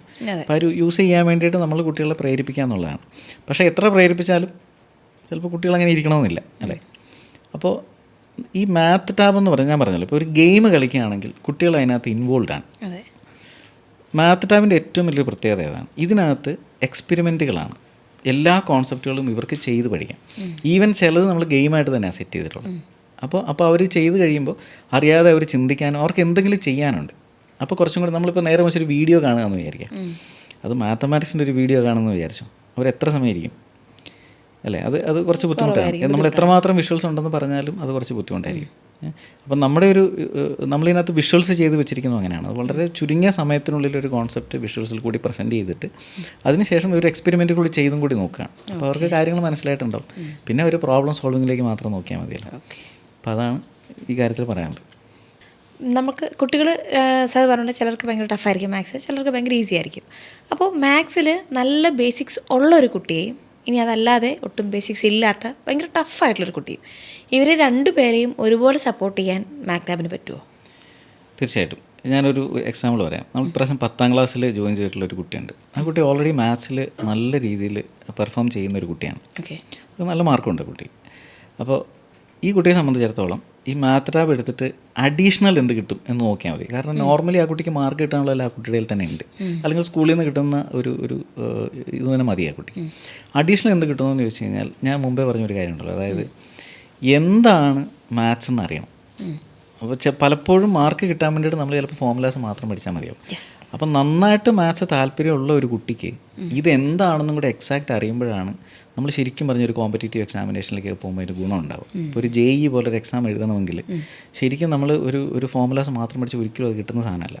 അപ്പോൾ അങ്ങനെയുള്ള കുട്ടികൾക്ക് ഈ പറയുന്ന എക്സാക്ട്ലി ഇതെന്താണെന്ന് മനസ്സിലാക്കിയിട്ട് ആ രീതിയിലുള്ള എല്ലാ പ്രോബ്ലംസും ക്രാക്ക് ചെയ്യാൻ പറ്റും. ഈവൻ ഇവരുടെ ഈ സിലബസിൽ ഒതുങ്ങാത്ത ക്വസ്റ്റ്യൻസ് വരെ അവർക്ക് സ്വന്തമായിട്ട് ആലോചിച്ച് ചെയ്യാൻ പറ്റുമെന്നുള്ളതാണ്. ഇനി തീർച്ചയായിട്ടും മാത്സ് എല്ലാ കുട്ടികൾക്കും ഒരുപോലെ അല്ല. അപ്പോൾ ചില കുട്ടികളുണ്ടാവും, അവർക്ക് ചിലപ്പോൾ തീർച്ചയായിട്ടും ചില പേഴ്സണൽ അറ്റൻഷൻസും കെയറും തന്നെ വേണ്ടി വരും. അപ്പോൾ അങ്ങനെയുള്ള കുട്ടികൾക്ക് ഇപ്പം മാത്ത് ടാബിൽ തന്നെ ഒരു ഓപ്ഷൻസ് ഉണ്ട്. നമ്മൾ കൊടുക്കുന്ന ചില ഫ്രീ ലൈവ് സെഷൻസ് ഉണ്ടാവും, അല്ലെങ്കിൽ ആ കുട്ടികൾക്ക് ഇൻഡിവിജ്വൽ സെഷൻസ് അതിനകത്ത് നമുക്ക് ബുക്ക് ചെയ്യാനുള്ള ഓപ്ഷൻസ് ഉണ്ടാവും. അപ്പോൾ അങ്ങനെ ഒരു പേഴ്സണൽ കെയറിൽ കൂടി തന്നെ അവരെ നമ്മൾ ഇതിൽ കൂടി അപ്പോൾ കുറച്ചും കൂടി ഇൻവോൾവ് ആവും. അപ്പോൾ നമുക്ക് ആ കുട്ടിയെ നേരിട്ട് മെൻറ്റർ ഉണ്ട്, പക്ഷേ മെൻറ്റർ ചിലപ്പോൾ ക്ലാസ് കൊടുത്തുകൊള്ളണമെന്ന് നിർബന്ധമില്ല. അപ്പോൾ ക്ലാസ്സുകൾ വേണമെങ്കിൽ ഈ മെൻറ്ററിൻ്റെ തന്നെ ചിലപ്പോൾ ഒരു 1 hour 2 hour കണ്ടിന്യൂസ് സെഷൻസ് കൂടി വെച്ചിട്ട് വേണമെങ്കിൽ നമുക്ക് പ്രൊമോട്ട് ചെയ്യാൻ പറ്റും. അപ്പോൾ അങ്ങനെ രണ്ട് രീതിയിലും ഏതെങ്കിലും രീതിയിൽ കുട്ടികൾ ബുദ്ധിമുട്ട് തോന്നുമെന്ന് തോന്നിയാൽ നമ്മൾ with the help of this mentor നമ്മൾ ഡയറക്റ്റ് ആ കുട്ടിയെ നമ്മൾ ടേക്ക് കെയർ ചെയ്യും.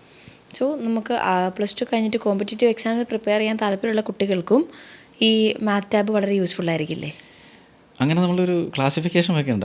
ഞങ്ങൾ പറഞ്ഞാൽ എല്ലാ കുട്ടികളും ഇങ്ങനെ മാത്സ് പഠിക്കണം എന്നുള്ളതാണ് പറഞ്ഞു വയ്ക്കുന്നത്. ഇതൊരു റെഫറൻസാണ്.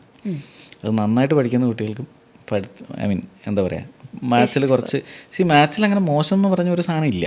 ഇപ്പോൾ നമ്മളൊരു 100 കുട്ടികളെ എടുത്തു കഴിഞ്ഞാൽ 95% കുട്ടികൾക്ക് മാത്സ് വളരെ കൃത്യമായിട്ട് മനസ്സിലാക്കി ചെയ്യാൻ പറ്റുമെന്നാണ് എല്ലാ കണക്കുകളും പറയുന്നത്. അതൊരു സ്റ്റാറ്റിസ്റ്റിക്സ് ആണ്. അതിന് പഠന റിപ്പോർട്ടുകളൊക്കെ അവൈലബിൾ ആണ്. ഒരു 5 to 8% കുട്ടികൾക്ക് മാത്രം ചില ലേണിംഗ് ഡിസബിലിറ്റി കൊണ്ട് ഇത് വർക്കൗട്ട് ആവില്ല. ബാക്കി എല്ലാവർക്കും മാത്സ് പഠിക്കാം. അപ്പോൾ നന്നായിട്ട് പഠിക്കുന്നവർ മോശമായിട്ട് അങ്ങനെ ഒരു സംഭവം ഇല്ല. പിന്നെ എന്തുകൊണ്ടാണ് ചില ആളുകൾക്കെന്നല്ല, ഇപ്പം ഞാനൊക്കെ പഠിച്ചു വന്ന കാലഘട്ടത്ത് നോക്കിക്കഴിഞ്ഞാൽ ഞങ്ങളുടെ ക്ലാസ്സിൽ 50 പേരുണ്ടെങ്കിൽ അതിലൊരു 10 പേർക്കേ മാത്സ് ഈസി ആയിട്ടുള്ളവരുള്ളൂ, ബാക്കി 40 പേർക്കും ടഫാണ്. അതാണ് അതിൻ്റെ ഒരു കാര്യം എന്താണെന്നറിയോ, ഈ മാത്സ് എന്ന് പറഞ്ഞ ഒരു സബ്ജക്റ്റ് നമ്മളിപ്പോൾ ശരിക്കും പറഞ്ഞാൽ ടീച്ചർ സെൻറ്റേഡാണ്. ഞാനൊരു നല്ല അധ്യാപകനാണെന്ന് വിശ്വസിക്കുന്ന ആളാണ് ഞാൻ മാത്സിൽ. പക്ഷേ കുഴപ്പമെന്താണെന്ന് വെച്ചാൽ എനിക്കറിയാം, ഞാനൊരു ക്ലാസ്സിൽ പോകുമ്പോൾ 50 പേരുള്ള ഒരു ക്ലാസ്സിൽ 50 പേരുള്ള ഒരു ക്ലാസ്സിൽ ഞാൻ ക്ലാസ് എടുക്കുകയാണ്. അതിലെല്ലാ കുട്ടികൾക്കും എൻ്റെ ക്ലാസ് ഇഷ്ടമല്ല. ഇഷ്ടപ്പെടുന്ന ഒരു പറ്റം കുട്ടികളെ ഉണ്ടാവുള്ളൂ, ഇഷ്ടപ്പെടാത്ത ആൾക്കാരും ഉണ്ടാവും. അപ്പോൾ ടീച്ചർ സെൻട്രിക്കാണ് ആണല്ലോ. അപ്പോൾ പക്ഷേ നമ്മളൊരു 1-ാം ക്ലാസ് മുതൽ 10-ാം ക്ലാസ് വരെ നമ്മൾ നോക്കിയാൽ ഏതെങ്കിലും ഒരു ക്ലാസ്സിലെങ്കിലും മാത്സ് നമുക്ക് കുറച്ചെങ്കിലും താല്പര്യം തോന്നിയിട്ടുണ്ടാവില്ലേ? ഏതെങ്കിലും ഒരു ക്ലാസ്സിലെങ്കിലും. അത് തീർച്ചയായിട്ടും ആ ടീച്ചറിൻ്റെ ഒരു പ്രസ്റ്റേഷൻ കൊണ്ടാണ്. പക്ഷേ അതേ ക്ലാസ്സിൽ വേറെ കുറേ കുട്ടികൾക്ക് ആ ടീച്ചറിൻ്റെ പ്രശ്നം ഇഷ്ടമല്ലായിരിക്കാം. അങ്ങനെ ഒരു പ്രശ്നമുണ്ട്. അപ്പോൾ ഇത് നിലവിലുള്ള ഒരു ട്രഡീഷണൽ ടീച്ചിങ് ഇത് ടീച്ചർ സെൻട്രിക്കാണ്. അപ്പോൾ അതിന് പകരമാണ് നമ്മൾ പറയുന്ന ഒരു ബേസിക് സ്റ്റാൻഡേർഡൈസേഷൻ നമ്മൾ കൊണ്ടുവരുന്നത്. ഇതിങ്ങനെ മിനിമം നിങ്ങളിങ്ങനെ പഠിക്കണം. അപ്പോൾ ഒരു നല്ല ടീച്ചറിനെ കൂടെ കിട്ടുകയാണെങ്കിലോ? തീർച്ചയായിട്ടും അല്ലേ? അപ്പോൾ അതാണ് മാത്ത് ടാബ് കൊണ്ട് നമ്മൾ ഉദ്ദേശിക്കുന്നത്. സാർ, നമ്മൾ റിയൽ ലൈഫിലേക്ക് വരുമ്പോൾ നമ്മൾ ഈ പല സ്ഥലങ്ങളിലും പലവട്ടം സൈൻ തീറ്റ കോസ് തീറ്റ ഒക്കെ പഠിച്ചു.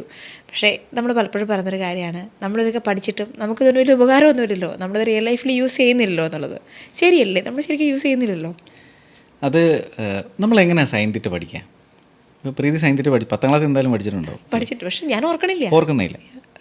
നമ്മളിപ്പോൾ നമ്മുടെ യൂട്യൂബ് ചാനലുകൾ ഒന്ന് എടുത്ത് നോക്കാം. ഇഷ്ടംപോലെ ട്രിഗണോമെട്രി ഇൻട്രൊഡ്യൂസ് ചെയ്യുന്ന സാധനങ്ങൾ നമ്മൾ കണ്ടിട്ടുണ്ടാവും. അവരതിനകത്ത് ഇൻട്രൊഡ്യൂസ് ചെയ്യുന്നത് ഒരു റൈറ്റ് ട്രയാങ്കിൾ വരയ്ക്കും, ഒരു ആംഗിൾ എടുക്കും, എന്നിട്ട് സൈൻ തീറ്റ എഴുതുകയാണ് ചെയ്യുക. Sine theta equal to opposite side by hypotenuse എന്നൊരു ഫോമിൽ എഴുതുക ചെയ്യുക.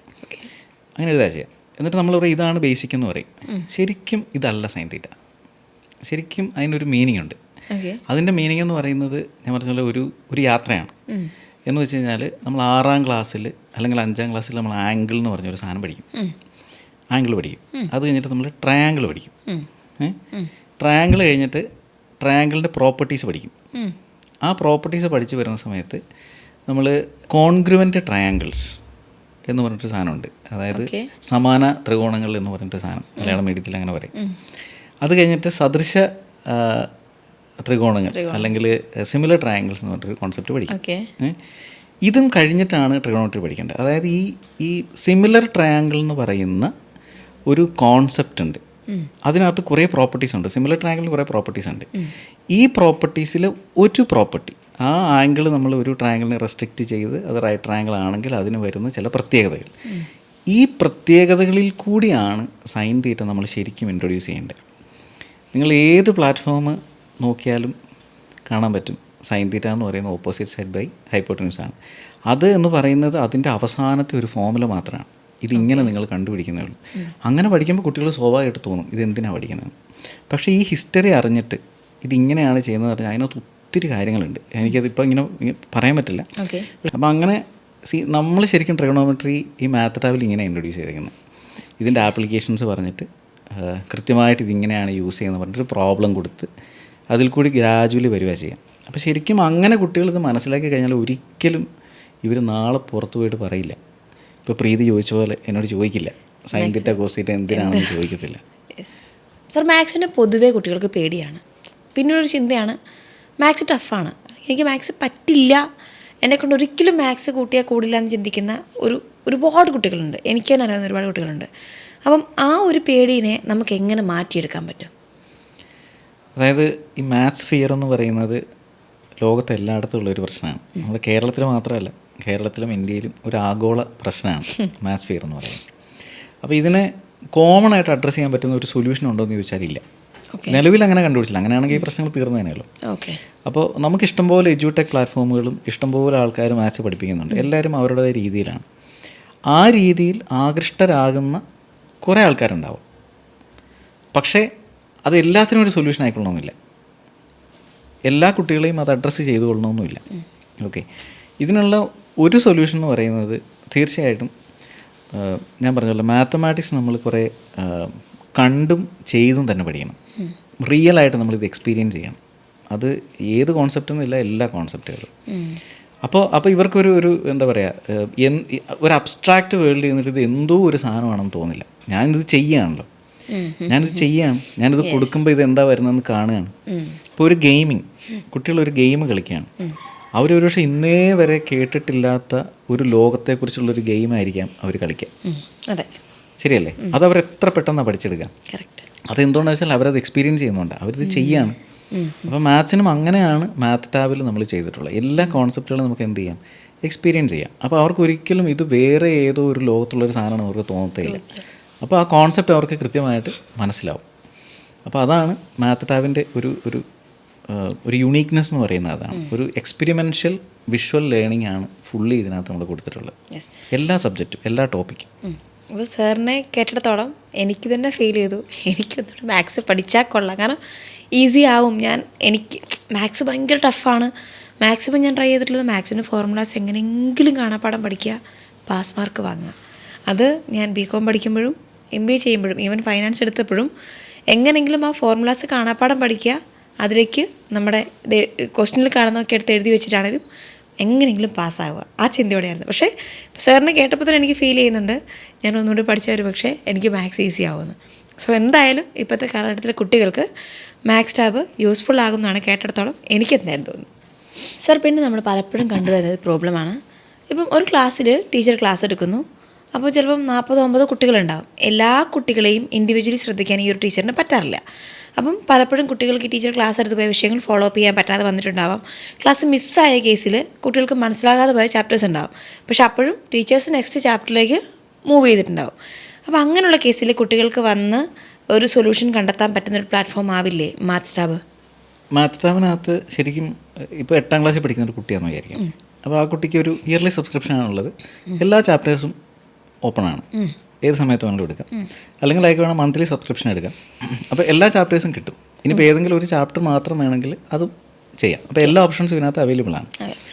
അപ്പോൾ ഇപ്പോൾ ഒരു ഇയർലി സബ്സ്ക്രിപ്ഷൻ അല്ലെങ്കിൽ മന്ത്ലി സബ്സ്ക്രിപ്ഷൻ എടുക്കുന്ന ഒരാളെ സംബന്ധിച്ചിടത്തോളം എല്ലാ ചാപ്റ്റേഴ്സും അവൈലബിൾ ആണ്. നമ്മളിതിനകത്ത് ഈ ചാപ്റ്റർ അറേഞ്ച് ചെയ്തിരിക്കുന്നതിനകത്തും ഒരു പ്രത്യേകതയുണ്ട്. ഇപ്പോൾ ഇപ്പോൾ 10ാം ക്ലാസ്സിൽ ഒരു ചാപ്റ്റർ എടുത്താൽ പോളിനോമിയൽ എന്ന് പറഞ്ഞിട്ടുള്ള ഒരു ചാപ്റ്റർ ഉണ്ട്. CBSE 10ാം ക്ലാസ്സിൽ പോളിനോമിയൽസ് എന്ന് പറഞ്ഞൊരു ചാപ്റ്റർ ഉണ്ട്. ശരിക്കും പോളിനോമിയലിലേക്ക് വരുന്നൊരു വഴിയുണ്ട്. പോളിനോമിയൽ എന്ന് പറയുന്നത് 10ാം ക്ലാസ്സിൽ ഇൻട്രൊഡ്യൂസ് ചെയ്തത് 10ാം ക്ലാസ്സിൽ മാത്രം ആയിട്ട് ഇൻട്രൊഡ്യൂസ് ചെയ്തിരിക്കുന്നതല്ല. അതിന് മുൻ വർഷങ്ങളിൽ ഇതിൻ്റെ തുടക്കം തുടങ്ങിയിട്ടുണ്ട്. ഏതൊക്കെയോ ക്ലാസ്സുകളിൽ നിന്ന് അരിത്തമെറ്റിക് എക്സ്പ്രഷൻ, ഓൾജിബ്രൈക് എക്സ്പ്രഷൻ പോലെ വളരെ സിസ്റ്റമാറ്റിക്കായിട്ടൊരു വെർട്ടിക്കൽ ഇൻറ്റഗ്രേഷൻ അതിന് പറയാം. അതിങ്ങനെ വന്നിട്ടാണ് 10ൽ എന്ത് ചെയ്യുക, ഈ പോളിനോമിയൽ ഇൻട്രൊഡ്യൂസ് ചെയ്തേക്കുന്നത്. അപ്പോൾ നമ്മൾ അതിനകത്ത് ചെയ്തിട്ടുള്ളത്, അപ്പോൾ നോർമലി സാധാരണ സംഭവിക്കാറുള്ളതെന്ന് വെച്ചാൽ എല്ലാവരും ഡയറക്റ്റ് ഈ പോളിനോമിയൽ ആ ചാപ്റ്ററിനകത്ത് പറഞ്ഞേക്കുന്നത് മാത്രം വെച്ചിട്ടാണ് തുടങ്ങുക. അപ്പോൾ ഇവർക്ക് മുൻ വർഷങ്ങളിൽ അറിഞ്ഞിരിക്കേണ്ടതായ പല സാധനങ്ങളും ചിലപ്പോൾ മിസ്സിങ് ആയി പോയിട്ടുണ്ടാവും. ഇതൊരു നോർമൽ ആയിട്ട് വരുന്നൊരു സംഭവമാണ്. അപ്പോൾ ഞങ്ങൾ അതിനകത്ത് ചെയ്തിട്ടുള്ളത് എന്താണെന്ന് വെച്ച് കഴിഞ്ഞാൽ ഓരോ ചാപ്റ്ററിലും അതിന് തുടക്കം എവിടെ നിന്നാണോ ഇത് തുടങ്ങിയത് അവിടെ മുതൽ വളരെ കൃത്യമായിട്ട് ഇങ്ങനെ പറഞ്ഞു വെച്ചിട്ടാണ് ആ ചാപ്റ്ററിലേക്ക് നമ്മൾ എത്തുന്നത് തന്നെ. പിന്നെയാണ് ആ ചാപ്റ്ററിലെ കാര്യങ്ങൾ പറഞ്ഞിട്ടുണ്ടാവുക. അപ്പോൾ എല്ലാ ചാപ്റ്ററിലും ഒരു എന്താ പറയുക, അതിന് വേണ്ട ഫൗണ്ടേഷൻസ് തുടക്കം മുതലേ നമ്മൾ ഇൻറ്റിഗ്രേറ്റ് ചെയ്തിട്ടായിരിക്കും അവിടെ കൊണ്ടുവന്നിട്ടുണ്ടാവുക. അതെല്ലാ ചാപ്റ്ററിനും അങ്ങനെ തന്നെ ചെയ്തിട്ടുണ്ട്. അപ്പോൾ അതുകൊണ്ട് അങ്ങനെ ഒരു പ്രശ്നം വരാൻ സാധ്യതയില്ല. ഇപ്പോൾ സാർ പറഞ്ഞ 10ാം ക്ലാസ് പഠിക്കുന്ന ഒരു കുട്ടിക്ക് ഒരു ചാപ്റ്റർ പഠിപ്പിച്ചപ്പോൾ മനസ്സിലായിട്ടില്ല, അല്ലെങ്കിൽ ഇപ്പോൾ മാത്താബിലാണെങ്കിലും ആ കുട്ടി എടുത്ത് പഠിച്ചു, ക്രോസ് ചെയ്ത് അടുത്തൊരു ചാപ്റ്ററിലേക്ക് മൂവ് ചെയ്തു. പക്ഷെ അപ്പോഴും എവിടെ ഒരു കൺഫ്യൂഷൻ ബാക്കി ഉണ്ടെങ്കിൽ ഈ പഠിച്ച ചാപ്റ്ററിലേക്ക് വീണ്ടും ഈ കുട്ടിക്ക് വന്ന് റീവിസിറ്റ് ചെയ്യാൻ പറ്റും. ഇപ്പോൾ വേണം വരാം. നമ്മളതിനകത്ത് ഒരു റെസ്ട്രിക്ഷൻ വെച്ചിരിക്കുന്നത് വെച്ചാൽ ഒരു ചാപ്റ്റർ കാണാൻ തുടങ്ങിയ ഒരു ചാപ്റ്ററിൽ ആദ്യം കയറുകയാണ്, അത് ഒന്നും മിസ് ചെയ്യാതെ തുടക്കം മുതൽ അവസാനം വരെ കാണണം. കാരണം ആ ചാപ്റ്റർ എന്ന് പറയുന്ന ഒരു കണ്ടിന്യൂഷൻ ആയിരിക്കും. അവിടെ നമ്മളൊന്ന് തുടങ്ങിയാൽ ഏതെങ്കിലും ഒരു സാധനം മിസ്സായാൽ പിന്നെ അതിന് ശേഷമുള്ളത് മനസ്സിലാവില്ല. പക്ഷേ 2 ചാപ്റ്ററുകൾ തമ്മിൽ ഈ പ്രശ്നം ജനറലി നമ്മളിപ്പോൾ നിലവിലുള്ള കരിക്കുലത്തിൽ ഇത്ര പ്രശ്നമില്ല. ഇപ്പോൾ ഒരു 2ാമത്തെ ചാപ്റ്ററും 4ാമത്തെ ചാപ്റ്ററും ഇൻഡിപെൻഡൻ്റ് ആയിട്ട് തന്നെ പഠിക്കാവുന്ന കാര്യങ്ങളാണ്. സർ, പിന്നെ ഇന്നിപ്പം കുട്ടികളിൽ കണ്ടുവരുന്നൊരു കാര്യമാണ്, പാരൻസ് ആയിരിക്കും മിക്കവാറും കുട്ടികളെ കൂടിയിരുന്ന് പഠിപ്പിക്കുന്നത്. അപ്പം ഒരു പക്ഷേ പാരൻസ് ഇപ്പം തിരക്കുള്ളവരാണ്, അപ്പോൾ അവർക്ക് സമയമില്ലായ്ക വരാറുണ്ട്. പിന്നെ ട്രഡീഷണലായിട്ട് നമ്മൾ പഠിച്ചു വന്നൊരു മെത്തേഡ്, അല്ലെങ്കിൽ നമ്മൾ എവിടെന്നെങ്കിലുമൊക്കെ ഈ പറഞ്ഞ പോലെ കണ്ടുപിടിച്ച് വെച്ചിരിക്കുന്ന ചെറിയ ചെറിയ മെത്തേഡ്സൊക്കെ കുട്ടികളിലേക്ക് അപ്ലൈ ചെയ്യുന്നത്. അപ്പം അത് ഈ പറഞ്ഞ കുട്ടികളുടെ ലോജിക്കൽ തിങ്കിങ്ങിനെ ബാധിക്കാം, പ്രോബ്ലം സോൾവിങ്ങിനെ ബാധിക്കാം, പാരൻസിന് സമയമില്ലാതെ തിരക്ക് പിടിച്ച് കുട്ടികളെ ചെയ്യിപ്പിക്കുന്ന അങ്ങനത്തെ കുറേ സിറ്റുവേഷൻസ് ഇല്ലേ. അപ്പോൾ ആക്ച്വലി ഈ പറയുന്ന പാരൻസിനും ഒരു പലതരത്തിൽ ഈ മാത്ത് ടാബ് യൂസ്ഫുൾ ആവില്ലേ? തീർച്ചയായിട്ടും. ഈ ഇന്നത്തെ കാലത്ത് കൂടുതൽ പേരൻസ് പറയുന്ന ഒരു പ്രശ്നം എന്താ വെച്ചാൽ, പ്രത്യേകിച്ച് CBSE കരിക്കുലം ടെക്സ്റ്റ് ബുക്ക് മാറി. അപ്പോൾ ഈ ടെക്സ്റ്റ് ബുക്ക് മാറിയപ്പോൾ മാത്സിൻ്റെ ബുക്ക് കണ്ടാൽ ഇത് മാത്തമാറ്റിക്സിൻ്റെ ബുക്കാണെന്ന് പറയത്തില്ല. ഇതൊരു കുറേ ഹിസ്റ്ററിയൊക്കെ എഴുതിയിട്ടുള്ള എല്ലാം വേർഡ് പ്രോബ്ലംസും വേർഡ്സുകൾ മാത്രമേ ഉള്ളൂ. വലിയ രീതിയിൽ എഴുതി വെച്ചേക്കുന്ന എന്താ പറയുക ഒരു സോഷ്യൽ സയൻസിൻ്റെ ബുക്ക് പോലെ നമുക്കിപ്പോൾ ഫീൽ ചെയ്യാം. അപ്പോൾ ഇത് വായിച്ച് മനസ്സിലാക്കിയിട്ട് കൃത്യമായിട്ട് അത് കുട്ടികളെ പേരൻസിന് പറഞ്ഞു കൊടുക്കുക എന്നുള്ളത് കുറച്ച് ബുദ്ധിമുട്ടായിട്ടുള്ളൊരു കാര്യമായിരിക്കും. കാരണം പണ്ട് അങ്ങനെയല്ല. ഒരു ഒരു ഒരു ഒരു ടോപ്പിക് ഉണ്ട്, ആ ടോപ്പിക് എന്താണെന്ന് പെട്ടെന്ന് വായിച്ചാൽ മനസ്സിലാവും, അതിനെ ബേസിലുള്ള പ്രോബ്ലംസ് താഴെ ഉണ്ടാവും. അങ്ങനെയായിരുന്നു. ഇപ്പോൾ അങ്ങനെ ഒരു സാധനം ഇല്ല. ഈവൻ ആ കോൺസെപ്റ്റ് പോലും ഡയറക്റ്റ് പറഞ്ഞിട്ടില്ല, അതിങ്ങനെ ബുക്ക് വായിച്ച് നമ്മൾ ഉണ്ടാക്കിയെടുക്കണം. അപ്പോൾ ഈവൻ ടീച്ചേഴ്സ് പോലും കുറച്ച് സ്ട്രഗ്ലിംഗ് ആണ് ഈ പുതിയ കരിക്കുലം, NCERTയുടെ പുതിയ കരിക്കുലം റിവിഷൻ വന്നപ്പോൾ ടീച്ചേഴ്സിന് പോലും ചെറിയൊരു ബുദ്ധിമുട്ടുണ്ട്. അപ്പോൾ ആ ചാപ്റ്റർ മൊത്തം വായിച്ചാലേ മനസ്സിലാവുള്ളൂ ഇതിനകത്ത് എന്തൊക്കെ കാര്യങ്ങളാണ് പറഞ്ഞിട്ടുള്ളതെന്നുള്ളത്. ഓക്കെ, അപ്പോൾ നമ്മുടെ ശരിക്കും മാത്ത് ടാബ് എങ്ങനെ ഹെൽപ്ഫുൾ ആവുമെന്ന് ചോദിച്ചു കഴിഞ്ഞാൽ വളരെ ചുരുങ്ങിയ സമയം കൊണ്ട് ഈ വീഡിയോ കണ്ടു കഴിഞ്ഞാൽ മനസ്സിലാവും ഇതെങ്ങനെയാണ് പ്രസൻറ്റ് ചെയ്യേണ്ടത്. ഈ മനസ്സിലാവും. വീഡിയോ മാത്രമല്ല, ഇവർക്കിത് ചെയ്ത് നോക്കാം. ഇവർക്ക് സംശയം ഉണ്ടെങ്കിൽ നമ്മുടെ ഒരു എക്സ്പെരിമെൻ്റൽ പ്ലാറ്റ്ഫോമിൽ പോയിട്ട് ഇത് ചെയ്ത് നോക്കാം. എത്ര അറിയില്ലാത്തവരാണെങ്കിലും ഇത് ചെയ്ത് കഴിയുമ്പോൾ മനസ്സിലാവും. അപ്പോൾ പിന്നെ ഒരു കുട്ടിയുടെ കൂടെ ഇരുന്ന് കഴിഞ്ഞിട്ട് കൃത്യമായിട്ട് വേണമെങ്കിൽ ഒന്ന് ഗൈഡ് ചെയ്ത് കൊടുത്താൽ മാത്രം മതിയാവും. പിന്നെ നമ്മുടെ മെൻറ്ററിൻ്റെ സപ്പോർട്ടും ഉണ്ടല്ലോ. അപ്പോൾ തീർച്ചയായിട്ടും പേരൻസിന് ഇതൊരു ഒരു വലിയ ഹെൽപ്പായിരിക്കും. ഓക്കെ, അപ്പോൾ ഞാൻ ഇപ്പോൾ ഒരു പാരൻറ്റ് ഒരു പ്രോബ്ലം ചെയ്ത് നോക്കി, അതേ പ്രോബ്ലം ഒരു കുട്ടീനെ കൊണ്ട് ഈ പാരൻറ്റിന് ചെയ്ത് നോക്കണമെന്ന് ആഗ്രഹം ഉണ്ടെങ്കിൽ 2 തവണ ഒരേ പ്രോബ്ലം ചെയ്ത് നോക്കാൻ പറ്റും അവർക്ക്? അതിൽ കുഴപ്പമൊന്നുമില്ല. അതിനകത്തുള്ളൊരു അപകടം എന്താണെന്ന് വെച്ചാൽ ഞാൻ പറഞ്ഞല്ലോ, ഒരു പ്രോബ്ലം പേരൻറ്റിന് നന്നായിട്ടൊരു പ്രോബ്ലം ചെയ്യാൻ അറിയാമെന്ന് വിചാരിക്കാം, പെർഫെക്റ്റ് ഒരു അമ്മ കുട്ടിക്ക് പറഞ്ഞു കൊടുക്കുന്ന അത്രയും പെർഫെക്റ്റ് ചിലപ്പോൾ വേറെ ആർക്കും ഉണ്ടാവില്ല. ആ ഒരു ഇമോഷണൽ കണക്റ്റും ഒക്കെ വരുന്നുണ്ട്. പക്ഷേ കുഴപ്പം എന്താണെന്ന് വെച്ചാൽ കുട്ടി ഒരു പ്രോബ്ലം ചെയ്തു, ഫൈനൽ ആൻസർ കിട്ടി. ആ ചെയ്തു വന്ന വഴി ശരിയാണോ എന്ന് നോക്കാൻ ആ പേരൻ്റ് എന്താ പറയുക പ്രാപ്തരായിരിക്കണം, അല്ലെങ്കിൽ അത് വലിയൊരു ദോഷം ചെയ്യും. അപ്പോൾ ആ ഒരു പ്രോസസ്സ് ഉണ്ടല്ലോ, അത് ഭയങ്കര ഇമ്പോർട്ടൻ്റ്. ഞാൻ പറഞ്ഞല്ലോ, പ്രോബ്ലം കറക്റ്റ് ചെയ്യുക എന്ന് പറയുന്നത് ഭയങ്കര ഇമ്പോർട്ടൻ്റ് ആണ്. അപ്പോൾ അതിനു വേണ്ടിയിട്ടാണ് നമ്മളൊരു മെൻറ്ററിനെ അതിനകത്ത് വെച്ചിട്ടുള്ളത്. അപ്പോൾ അങ്ങനെ കുട്ടികൾക്ക് പറഞ്ഞു കൊടുക്കുക, അതിനുശേഷം കൃത്യമായിട്ട് ഗൈഡ് ചെയ്യാൻ പറ്റുമെന്നുണ്ടെങ്കിൽ പെർഫെക്റ്റ്, ഇല്ലെങ്കിൽ ഒരു മെൻറ്ററിൻ്റെ സപ്പോർട്ട് ആ സമയത്ത് അപ്പം തന്നെ റെഡിലി ചോദിക്കാം, അല്ലെങ്കിൽ അതിനകത്തേക്ക് ചോദിച്ചു കൊടുത്തിട്ട് കറക്ഷൻസ് ചെയ്യാം. അപ്പോഴേ ആ ഒരു സിസ്റ്റം പെർഫെക്റ്റ് ആവുള്ളൂ. സർ, മാത്സ് എന്ന് പറയുന്ന സബ്ജക്റ്റിന് വലിയ പ്രത്യേകതയാണ് ടീച്ചേഴ്സ് പഠിപ്പിക്കുന്ന മെത്തേഡ് തന്നെ കുട്ടികൾ ഫോളോ ചെയ്യണം. ഒരുപാട് ടീച്ചേഴ്സ് ഉണ്ട് ആ മെത്തേഡ് തന്നെ ഫോളോ ചെയ്തില്ലെങ്കിൽ മാർക്ക് കൊടുക്കില്ലാത്തവർ, അല്ലേ? പിന്നെ ഒരു സ്റ്റെപ്പ് തെറ്റിയാൽ പോലും ആൻസർ തെറ്റിപ്പോകുന്ന സിറ്റുവേഷൻ, അങ്ങനെ മാത്സ് അങ്ങനെയാണ് കുറേ ഡിഫിക്കൽട്ടിയാണ് നമ്മളെ തോന്നിപ്പിക്കുന്നത്. അപ്പം ഈ മാത്സ് ടാബിലേക്ക് വരുമ്പോൾ കുട്ടികൾക്ക് കുറേ കൂടെ എക്സ്പ്ലോർ ചെയ്യാൻ പറ്റില്ലേ? അതായത് ഒരു പെർട്ടിക്കുലർ സ്റ്റെപ്പ് അല്ലെങ്കിൽ ഈ മെത്തേഡ് തന്നെ ഫോളോ ചെയ്യുക എന്നുള്ളതിന് പകരം അവർക്ക് തന്നെ സ്വയം ചിന്തിക്കാനും ആ ഉത്തരത്തിലേക്ക് എത്താനുള്ള മാർഗ്ഗങ്ങൾ കണ്ടെത്താനും ഒക്കെ മാത്സിന് അങ്ങനെയും പറ്റില്ലേ? ആക്ച്വലി ശരിക്കും അങ്ങനെയാണ് വേണ്ടത്. ഇപ്പോൾ പുതിയ കരിക്കുലം വിഭാവനം ചെയ്തിട്ടുള്ളത് തന്നെ അങ്ങനെയാണ്. ഇപ്പോൾ NCERTയുടെ കംപ്ലീറ്റും ഇപ്പോൾ നമ്മുടെ കേരളത്തിലെ കരിക്കുലം ഓൾമോസ്റ്റ് അങ്ങനെയാണ്. നമ്മുടെ കേരള സ്റ്റേറ്റ് സിലബസിലെ കരിക്കുലം അങ്ങനെയാണ്. ഇപ്പോൾ CBSE ഇപ്പോൾ അതേ രീതിയിലാണ് ഫുള്ളി. അത് ഞാൻ പറഞ്ഞല്ലോ, ഒരു പ്രോബ്ലം ഉണ്ടാവും, അതിന് പല സൊല്യൂഷൻസ് കണ്ടെത്തുക എന്നുള്ളതാണ്. അതിൻ്റെ ആൻസറിലേക്ക് എത്താൻ വേണ്ടിയിട്ട് ഇപ്പോൾ എൻ്റെ തോട്ട് പ്രോസസ് ആയിരിക്കില്ല ഒരുപക്ഷെ പ്രീതിയുടെ തോട്ട് പ്രോസസ്, അല്ലേ? അപ്പോൾ കുട്ടികൾക്കും പല രീതിയിൽ ആലോചിക്കണം എന്നാണ് അവർ പറയുക. അപ്പോൾ അതുകൊണ്ട് ഇപ്പോൾ നമ്മളിത് കൊടുത്തപ്പോൾ ഒരു കുട്ടി ചോദിച്ചതാണ്, സ്കൂളിൽ അതായത് ഇവരത് എടുത്തു പർച്ചേസ് ചെയ്തതിന് ശേഷം അവർ വിളിച്ച് ചോദിച്ചാണ്, സ്കൂളിലൊക്കെ പ്രോബ്ലം ചെയ്യുന്നത് തന്നെ ആയിരിക്കുമോ ഇതിനകത്തുള്ളൊരു പ്രോബ്ലം എന്ന്. ആ പേരൻറ്റ് എനിക്ക് പരിചയമുള്ളൊരു പേരൻ്റ്, അപ്പോൾ ആ പേരൻറ്റിനോട് നേരിട്ട് ചോദിച്ചതാണ്. അപ്പോൾ ആ കുട്ടിയുടെ കൺസേൺ ആണ്. കാരണം സ്കൂളിൽ ആ ടീച്ചർ പറയുന്ന പോലെ എഴുതിയാലേ മാർക്ക് കിട്ടുള്ളൂ. പക്ഷെ അങ്ങനെയുള്ളൊരു ഇപ്പോൾ ആ സ്കൂളിൽ അങ്ങനെ പറഞ്ഞാൽ ഇപ്പോൾ നമുക്കൊന്നും ചെയ്യാനില്ല. പക്ഷേ ആക്ച്വലി അങ്ങനെയല്ല. ആ പ്രോബ്ലത്തിനെ പല രീതിയിൽ എക്സ്പ്ലോറേഷൻ നടത്തുക എന്നുള്ളതാണ് പുതിയ കരിക്കുലം നമ്മളോട് പറയേണ്ടത്. അപ്പോൾ നമ്മൾ ശരിക്കും ഇത് എക്സ്പ്ലോറേഷനാണ്.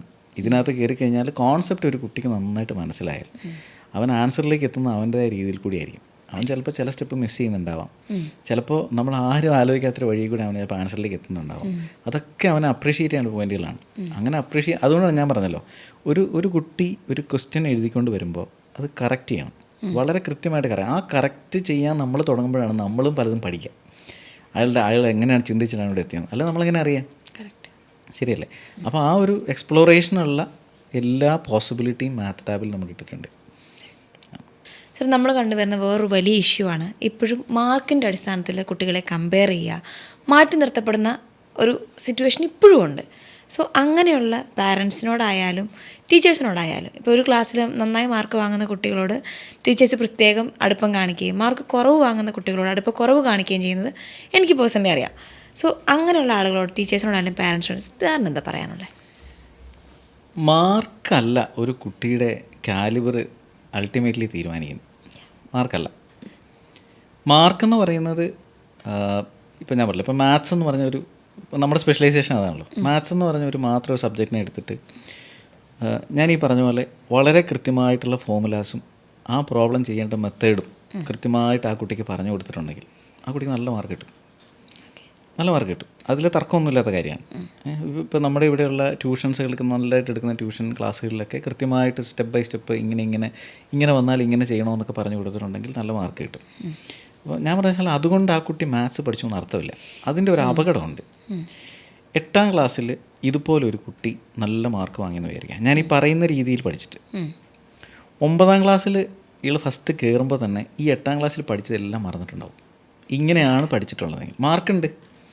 അപ്പോൾ 9ാം ക്ലാസ്സിൽ വീണ്ടും ഈ സ്ട്രഗിൾ കിടക്കുകയാണ്. വീണ്ടും പഠിക്കുന്നത് എങ്ങനെയായിരിക്കും? ഈ ഫോമുലാസ് മാത്രം ബൈഹാർട്ട് ചെയ്തായിരിക്കും പഠിക്കുക. മനസ്സിലാവും. എന്നിട്ട് 10ാം ക്ലാസ് കഴിയുമ്പോഴും നല്ല മാർക്കുണ്ടാവും. പക്ഷേ എന്താണ്, നമ്മൾ പഠിച്ച പല കാര്യങ്ങളും കണക്ട് ചെയ്യാനോ ഓർക്കാനോ പറ്റിക്കൊള്ളണമെന്നില്ല. ശരിക്കും മാത്സ് എങ്ങനെയാണ് പഠിക്കേണ്ടതെന്ന് വെച്ച് കഴിഞ്ഞാൽ ഞാൻ ഈ പറഞ്ഞ പോലെ ഇതിൻ്റെ സ്റ്റോറി അറിഞ്ഞ് ഇത് കൃത്യമായിട്ട് മനസ്സിലാക്കി പഠിക്കണം. അതായത് ഏതോ ഒരു മൊമെൻറ്റിൽ നമ്മളെ മാത്സിലേക്ക് ഇന്നാക്കുന്ന ഒരു നിമിഷം വരും നമ്മൾ ഈ പഠിച്ച സമയം. അത് ചിലപ്പോൾ ഒരു ടീച്ചറിൻ്റെ കഴിവായിരിക്കാം, ചിലപ്പോൾ അത് മാത്ത് ടാബിൻ്റെ കഴിവായിരിക്കാം, ചിലപ്പോൾ അത് ആ കോൺസെപ്റ്റ് അയാൾ ഏതെങ്കിലും ഒരു സമയത്ത് റിയലൈസ് ചെയ്തായിരിക്കാം, ചിലപ്പോൾ ഏതോ ഒരു സമയത്ത് ഒരു പ്രോബ്ലം അയാൾ ചെയ്തിട്ട് അയാൾ സ്വന്തമായിട്ട് സോൾവ് ചെയ്തിട്ട് അയാൾ തന്നെ ലോജിക്ക് ബില്ല് സോൾവ് ചെയ്ത് കിട്ടിയൊരു സന്തോഷമായിരിക്കാം. ഏതോ ഒരു മൊമെൻറ്റിൽ മാത്സിലേക്ക് അയാൾ ഇന്നായാൽ പിന്നെ അയാൾ ഒരിക്കലും ഫോമിൽ പഠിക്കില്ല. കാരണം പഠിക്കേണ്ട കാര്യമില്ല. അതുമുതൽ അത് വളരെ ഈസി ആയിട്ട് ഡീൽ ചെയ്യാൻ പറ്റും. മാത്സ് എന്ന് പറയുന്നത് ഏറ്റവും കുറവ് എഫേർട്ട് എടുക്കുന്ന, ഏറ്റവും കാണുമ്പോൾ സന്തോഷം തോന്നുന്ന ഒരു സബ്ജക്റ്റിലേക്ക് മാത്സ് ആയിട്ട് മാറും ഗ്രാജുവലി. അപ്പോൾ അങ്ങനെ ഒരു മൊമെൻറ്റ് ഉണ്ടാവണം അയാളുടെ ലൈഫിൽ, എന്തെങ്കിലും ഒരു റീസൺ കൊണ്ട്. ഇപ്പോൾ മാത്ത് ടാബ് അതിനുള്ള ഒരു ഓപ്ഷൻ ആവട്ടെ എല്ലാവർക്കും. തീർച്ചയായിട്ടും. മാർക്കല്ല ഒരു കുട്ടിയുടെ കഴിവിൻ്റെ അടിസ്ഥാനം എന്ന് ഞാൻ പറയുന്നതിന് ഞാനൊരു എക്സാമ്പിൾ പറയാം. അതായത് ഒരു കുട്ടി ഇപ്പോൾ എൻ്റെയൊക്കെ പ്രായമുണ്ട്. അദ്ദേഹം 10ാം ക്ലാസ്സിൽ അദ്ദേഹത്തിൻ്റെ അമ്മ മാത്സ് ടീച്ചറായിരുന്നു. ഈ കുട്ടി ഏറ്റവും വെറുത്ത ഒരു സബ്ജക്റ്റ് മാത്സാണ്. അപ്പം മാത്സിനോട് 10ാം ക്ലാസ്സിലത്തെ മാർക്കും കുറവായിരുന്നു. അപ്പോൾ അത് വെറുപ്പ് കാരണം അദ്ദേഹം എന്ത് ചെയ്തു, മാത്സ് ഉപേക്ഷിച്ചിട്ട് അദ്ദേഹം വേറെ ലൈഫ് സയൻസ് റിലേറ്റഡ് കോഴ്സുകളിലേക്ക് പോയി. അദ്ദേഹം ക്യൂസാറ്റിൽ നിന്ന് PhDയും PDF ഒക്കെ എടുത്തു. അപ്പോൾ ഞങ്ങൾ അദ്ദേഹമായിട്ട് അസോസിയേറ്റ് ചെയ്ത് എങ്ങനെയാണെന്ന് വെച്ച് കഴിഞ്ഞാൽ നമുക്ക് ശരിക്കും ഒരു ഇൻഡസ്ട്രിയൽ പ്രൊജക്റ്റ് വന്നു. പ്രൊജക്റ്റ് ചെയ്തായിരുന്നു ഒരു അറ്റ്മോസ്ഫിയറിക് റിലേറ്റഡ് ആയിട്ടുള്ള ഒരു പ്രൊജക്റ്റ് ഒരാൾക്ക് വേണം. അതിന് പ്രത്യേക ഒരു പർപ്പസൊക്കെ ഉണ്ടായിരുന്നു. അപ്പോൾ അങ്ങനെ ഒരു പ്രൊജക്റ്റ് ഡിസൈൻ ചെയ്യാൻ വേണ്ടിയിട്ട് ഇദ്ദേഹത്തിൻ്റെ അടുത്ത് വന്നതാണ്. അന്നേരമാണ് അദ്ദേഹം ഈ മാത്സിൻ്റെ ഒരു ഇമ്പോർട്ടൻസിനെ കുറിച്ച് ഞങ്ങളോട് പറയുന്നത്. 10ാം ക്ലാസ്സിൽ മാത്സ് മടുത്തിട്ട് ലൈഫ് സയൻസിലേക്ക് പോയി PhD എടുത്ത ഒരാൾ. അദ്ദേഹത്തിൻ്റെ റിസർച്ച് അദ്ദേഹം ചെയ്യുന്നത് ബയോഫിസിക്സ് എന്ന് പറയുന്ന ഒരു ഏരിയയിലാണ്. അതിനകത്ത് അദ്ദേഹം ചെയ്യുന്നത് മുഴുവൻ മാത്ത് മോഡലിംഗ് ആണ് ഇപ്പോൾ ചെയ്യുന്നത്, കോർ മാത്ത് മോഡലിംഗ്. അദ്ദേഹം ഞങ്ങൾക്ക് ഡിസൈൻ ചെയ്തു തന്ന ഒരു പ്രൊജക്റ്റ് എന്ന് പറയുന്നത് ശരിക്കും ഒരു അറ്റ്മോസ്ഫിയറിക് റിലേറ്റഡ് ആയിട്ടുള്ള ഒരു നോർമൽ നമുക്കിപ്പോൾ ഇവിടെ അവൈലബിൾ ആയിട്ടുള്ള ടെക്നോളജി കൊണ്ട് ചെയ്യാൻ പറ്റാത്ത അത്രയും വലിയൊരു പ്രൊജക്റ്റ്, ഒരു കോർ മാത്തമാറ്റിക്കൽ മോഡൽസ് വെച്ച് ചെയ്യേണ്ട ഒരു പ്രൊജക്റ്റ് ഞങ്ങൾക്ക് ഡിസൈൻ ചെയ്ത ഒരു മനുഷ്യനാണ്.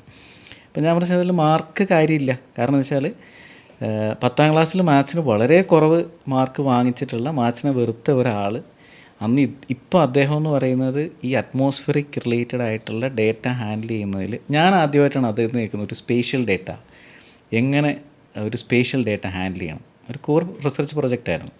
ഞാനാണ് അദ്ദേഹത്തിന് ആദ്യമായിട്ട് കേൾക്കുന്നത്. ഞാനും ഈ പറഞ്ഞ പോലെ മാത്സിൽ വലിയ പ്രൊജക്റ്റൊക്കെ ചെയ്തിട്ടുള്ള ആളാണ്. അപ്പോൾ ഉണ്ടോ, മാർക്ക് എന്ന് പറയുന്ന ഒരു മാനദണ്ഡമല്ല. ഇതേ സാധനം നമുക്ക് തിരിച്ചും കാണാം. നല്ല മാത്സിൽ നല്ല മാർക്ക് വാങ്ങിച്ചിട്ടുള്ള ഒരു കുട്ടി പിന്നീട് മാത്സിലോ അല്ലെങ്കിൽ വേറെ ഏതെങ്കിലും രീതിയിലോ കാര്യമായിട്ട് പെർഫോം ചെയ്യാതെ പോയിട്ടുള്ള ആൾക്കാരെ നമുക്ക് ഇഷ്ടം പോലെ കാണാം അല്ലേ. അപ്പോൾ നമുക്കത് ജനറലൈസ് ചെയ്യാനൊന്നും പറ്റില്ല. അത് ഏതോ ഒരു മൊമെൻറ്റിൽ എന്താ പറയുക, അത് അല്ലേ ജീവിതമല്ലേ, അതിങ്ങനെ കടന്നു പോകുന്ന വഴികളിൽ നമ്മൾ ആയിരിക്കുന്ന ആ ഒരു സന്ദർഭത്തിൽ എങ്ങനെയൊക്കെ ആയി പോവാം. സർ, നമ്മൾ ഇത്രയും നേരം മാത്ത് ടാബിനെ കുറിച്ച് സംസാരിച്ചു. ഞാൻ ഓൾറെഡി പറഞ്ഞു, പേഴ്സണലി ഇനി അങ്ങോട്ട് ഒരുപാട് കുട്ടികൾക്ക് മാത്സ് ഒരു വലിയ പ്രോബ്ലമാണ്, ഭയങ്കര ബുദ്ധിമുട്ടാണെന്നുള്ള ചിന്തയിൽ നിന്ന് മാറി ചിന്തിക്കാൻ മാത്ത് ടാബ് ഹെൽപ്പാകുമെന്ന് എനിക്ക് ഫീൽ ചെയ്തു. സോ ഇതിൽ ഇത്രയും കാര്യങ്ങൾ കണ്ടെത്തിക്കൊണ്ട് വന്ന സാറിനെ സംബന്ധിച്ച് സാറിൻ്റെ ഒരു വിഷൻ എന്താണ്, അല്ലെങ്കിൽ മാത്ത് ടാബിനെ സാർ കാണുന്നത് എവിടെയാണ്, അതുകൊണ്ട് ലക്ഷ്യം വെക്കുന്നത് എന്താണ്? ഞങ്ങളെ സംബന്ധിച്ചിടത്തോളം, സ്പെസിഫിക്കലി എന്നെ സംബന്ധിച്ചിടത്തോളം, ഞാനൊരു 20-25 വർഷങ്ങളായിട്ട് മാത്സ് മേഖലയിൽ മാത്രം നിൽക്കുന്ന ആളാണ്. അത് കോളേജുകളിൽ പഠിപ്പിച്ചും അതുപോലെ റിസർച്ച് ചെയ്തും ഇൻഡസ്ട്രിയൽ വർക്കൊക്കെ ചെയ്ത് നിൽക്കുന്ന ആളാണ്. നമ്മൾ ഇപ്പോൾ ഒരു പേഴ്സണൽ എക്സ്പീരിയൻസിൽ നമ്മൾ പഠിപ്പിക്കുമ്പോൾ നമുക്ക് കാണാൻ പറ്റുന്നൊരു കാര്യമുണ്ട്. അതായത് ഓരോ വർഷവും ഈ മാത്തമാറ്റിക്സ് എന്ന് പറഞ്ഞ ഒരു സബ്ജക്റ്റിലുള്ള നോളജ് ഇങ്ങനെ കുറഞ്ഞ് വരുന്നതായിട്ട് നമുക്ക് കാണാൻ പറ്റും മൊത്തം പബ്ലിക്കിൽ. അപ്പോൾ ഇത് മാത്സ് ശരിക്കും പഠിക്കുന്ന കുട്ടികളെന്ന് വെച്ചാൽ ഉണ്ട്. അപ്പോൾ അത് ചിലപ്പോൾ ഏതെങ്കിലും ഒരു സ്പെസിഫിക് ആയിട്ടുള്ള ഒരു കോമ്പറ്റേറ്റീവ് എക്സാമിനേഷന് വേണ്ടി മാത്രം പഠിക്കുന്ന ഒരു കമ്മ്യൂണിറ്റിയാണ്. അപ്പോൾ അത് പോരാ, അങ്ങനെയല്ലല്ലോ. അപ്പോൾ അങ്ങനെയുള്ള കുട്ടികൾക്ക് വലിയ ആസ്പിറേഷൻസ് ഉണ്ടാവാം, വലിയ ഇൻസ്റ്റിറ്റ്യൂട്ടുകളിലൊക്കെ പഠിച്ചിട്ട് അവർ ചിലപ്പോൾ വലിയ MNCകളിലൊക്കെ പോയിട്ടുണ്ടാവും. പക്ഷേ മാത്തമാറ്റിക്സ് എന്ന് പറയുന്നത് ഒരു 95% സ്റ്റുഡൻസിനും വളരെ കൃത്യമായിട്ട് പഠിക്കാൻ പറ്റുന്നതാണ്.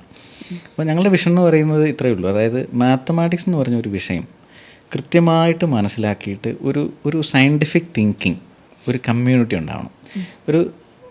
നമുക്കൊരു എന്താ പറയുക, എന്ത് കാര്യം കണ്ടാലും നമുക്കതിനൊരു ശാസ്ത്രീയമായിട്ട് അല്ലെങ്കിൽ സയൻറ്റിഫിക്കലി നമുക്ക് ചിന്തിക്കാൻ തോന്നുന്നത് അതിൻ്റെ ആദ്യം എന്ന് പറയുന്നത് ഈ മാത്തമാറ്റിക്കൽ നോളജാണ്. അതുണ്ടെങ്കിലേ ഒരാൾക്കത് കാണാൻ പറ്റുള്ളൂ.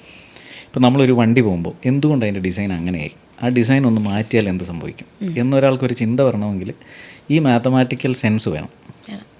ഇപ്പോൾ ഒരു ബൈക്കിൽ നമ്മൾ യാത്ര ചെയ്യുകയാണ്, അപ്പോൾ അതിൻ്റെ ഇത്രയും സ്പീഡ് ഈ വഴിയിൽ കൂടിയാൽ എന്ത് സംഭവിക്കും അല്ലെങ്കിൽ കുറഞ്ഞാൽ എന്ത് സംഭവിക്കും, അതിന് ആ ഒരു സെൻസ് വേണം. അപ്പോൾ ഇതുപോലെ നമ്മൾ കാണുന്ന ഇപ്പോൾ നമ്മൾ കാണാറുണ്ടല്ലോ, ഇപ്പം AI മോഡൽ, പുതിയ AI മോഡലുകൾ വരികയാണ്. നമുക്ക് എന്തുകൊണ്ട് ഇതുപോലൊരു AI മോഡൽ സ്വന്തമായിട്ട് ഉണ്ടാക്കിക്കൂടാ? ഇപ്പോൾ ഇന്ത്യയിൽ നിന്ന് ഇപ്പോഴും അറിയപ്പെടുന്ന ഒരു AI മോഡൽസ് പോലും ഇന്ത്യയിൽ നമ്മൾ ഇറക്കിയിട്ടില്ല. അപ്പം ഞങ്ങളുടെ ഒരു കാഴ്ചപ്പാടിൽ അതിൻ്റെ ഒരു ബേസിക് റീസൺ എന്ന് പറയുന്നത് ഈ ഒരു നല്ല മാത്തമാറ്റിക്കൽ തിങ്കിങ് ഉള്ള നല്ലൊരു കമ്മ്യൂണിറ്റി ഇല്ലാത്തതുകൊണ്ടാണ്. അത് മാത്രമല്ല, അതിൻ്റെ കൂടെ കുറച്ച് തീർച്ചയായിട്ടും ഫെസിലിറ്റീസും ഒക്കെ നമുക്ക് വേണം. എങ്കിലും അങ്ങനെ ഒരു എൻവയോൺമെൻറ്റ് ക്രിയേറ്റ് ചെയ്യുന്നതിൽ ഏറ്റവും പ്രൈമറി ആയിട്ടുള്ള ഒരു കമ്മ്യൂണിറ്റി എന്ന് പറയുന്നത് തിങ്കേഴ്സാണ്, മാത്തമാറ്റിക്കൽ തിങ്കേഴ്സാണ്. അങ്ങനെ വരുമ്പോഴാണ് ബാക്കി എന്താ പറയുക, മൊത്തത്തിൽ അതൊരു ഉണർവുണ്ടാക്കും. അപ്പോൾ അത് അങ്ങനെ എല്ലാ കുട്ടികളും കൃത്യമായിട്ട്, അതായത് മാത്സ് എങ്ങനെയാണോ അവർ മനസ്സിലാക്കേണ്ടത് അങ്ങനെ തന്നെ മനസ്സിലാക്കണം. ഇപ്പോൾ എനിക്ക് മാർക്കിന് വേണ്ടി മാത്രം പഠിച്ചാൽ പോരാ, എങ്ങനെയാണോ ഞാൻ അല്ലെങ്കിൽ മാത്സ് പഠിക്കേണ്ടത് അങ്ങനെ തന്നെ അതിൻ്റെ കോൺസെപ്റ്റുകൾ മനസ്സിലാക്കണം. അങ്ങനെയാണെങ്കിൽ സ്വാഭാവികമായിട്ടും വലിയൊരു ഉണർവുണ്ടാകും, അത് ഇന്നല്ലെങ്കിൽ നാളെ. അപ്പോൾ അതിനുള്ള ഒരു മോഡലാണ് മാത്ത് ടാബ് എന്ന് പറയുന്നത്. നിങ്ങൾ ഇങ്ങനെയാണ് മാത്സ് പഠിക്കേണ്ടത്, ഇങ്ങനെയാണ് നിങ്ങളത് ആക്ച്വലി ആ കോൺസെപ്റ്റ് ഇങ്ങനെയാണ് നിങ്ങൾ എക്സ്പെരിമെൻറ്റ് ചെയ്യേണ്ടത്. അപ്പോൾ ഇന്നേ വരെ നിങ്ങൾ പറഞ്ഞിട്ടുള്ള അല്ലെങ്കിൽ കേട്ടിട്ടുള്ള ട്രിഗണോമെട്രി അല്ലെങ്കിൽ പോളിനോമിയൽ ഇങ്ങനെയുള്ള കോൺസെപ്റ്റുകളൊന്നും ഒരു അബ്സ്ട്രാക്റ്റ് സാധനമല്ല, അതിനൊരു മീനിങ് ഉണ്ട് എന്ന് കുട്ടികൾ സ്വന്തമായിട്ട് എക്സ്പെരിമെൻറ്റ് ചെയ്ത് പഠിച്ച് ഒരു at least up to 10th grade ഒരു minimal level of math knowledge എല്ലാ കുട്ടികൾക്കും ഉണ്ടാക്കി കൊടുക്കുക എന്നുള്ളതാണ് മാത്ത് ടാബിൻ്റെ നമ്മുടെ ലക്ഷ്യം എന്ന് പറയുന്നത്.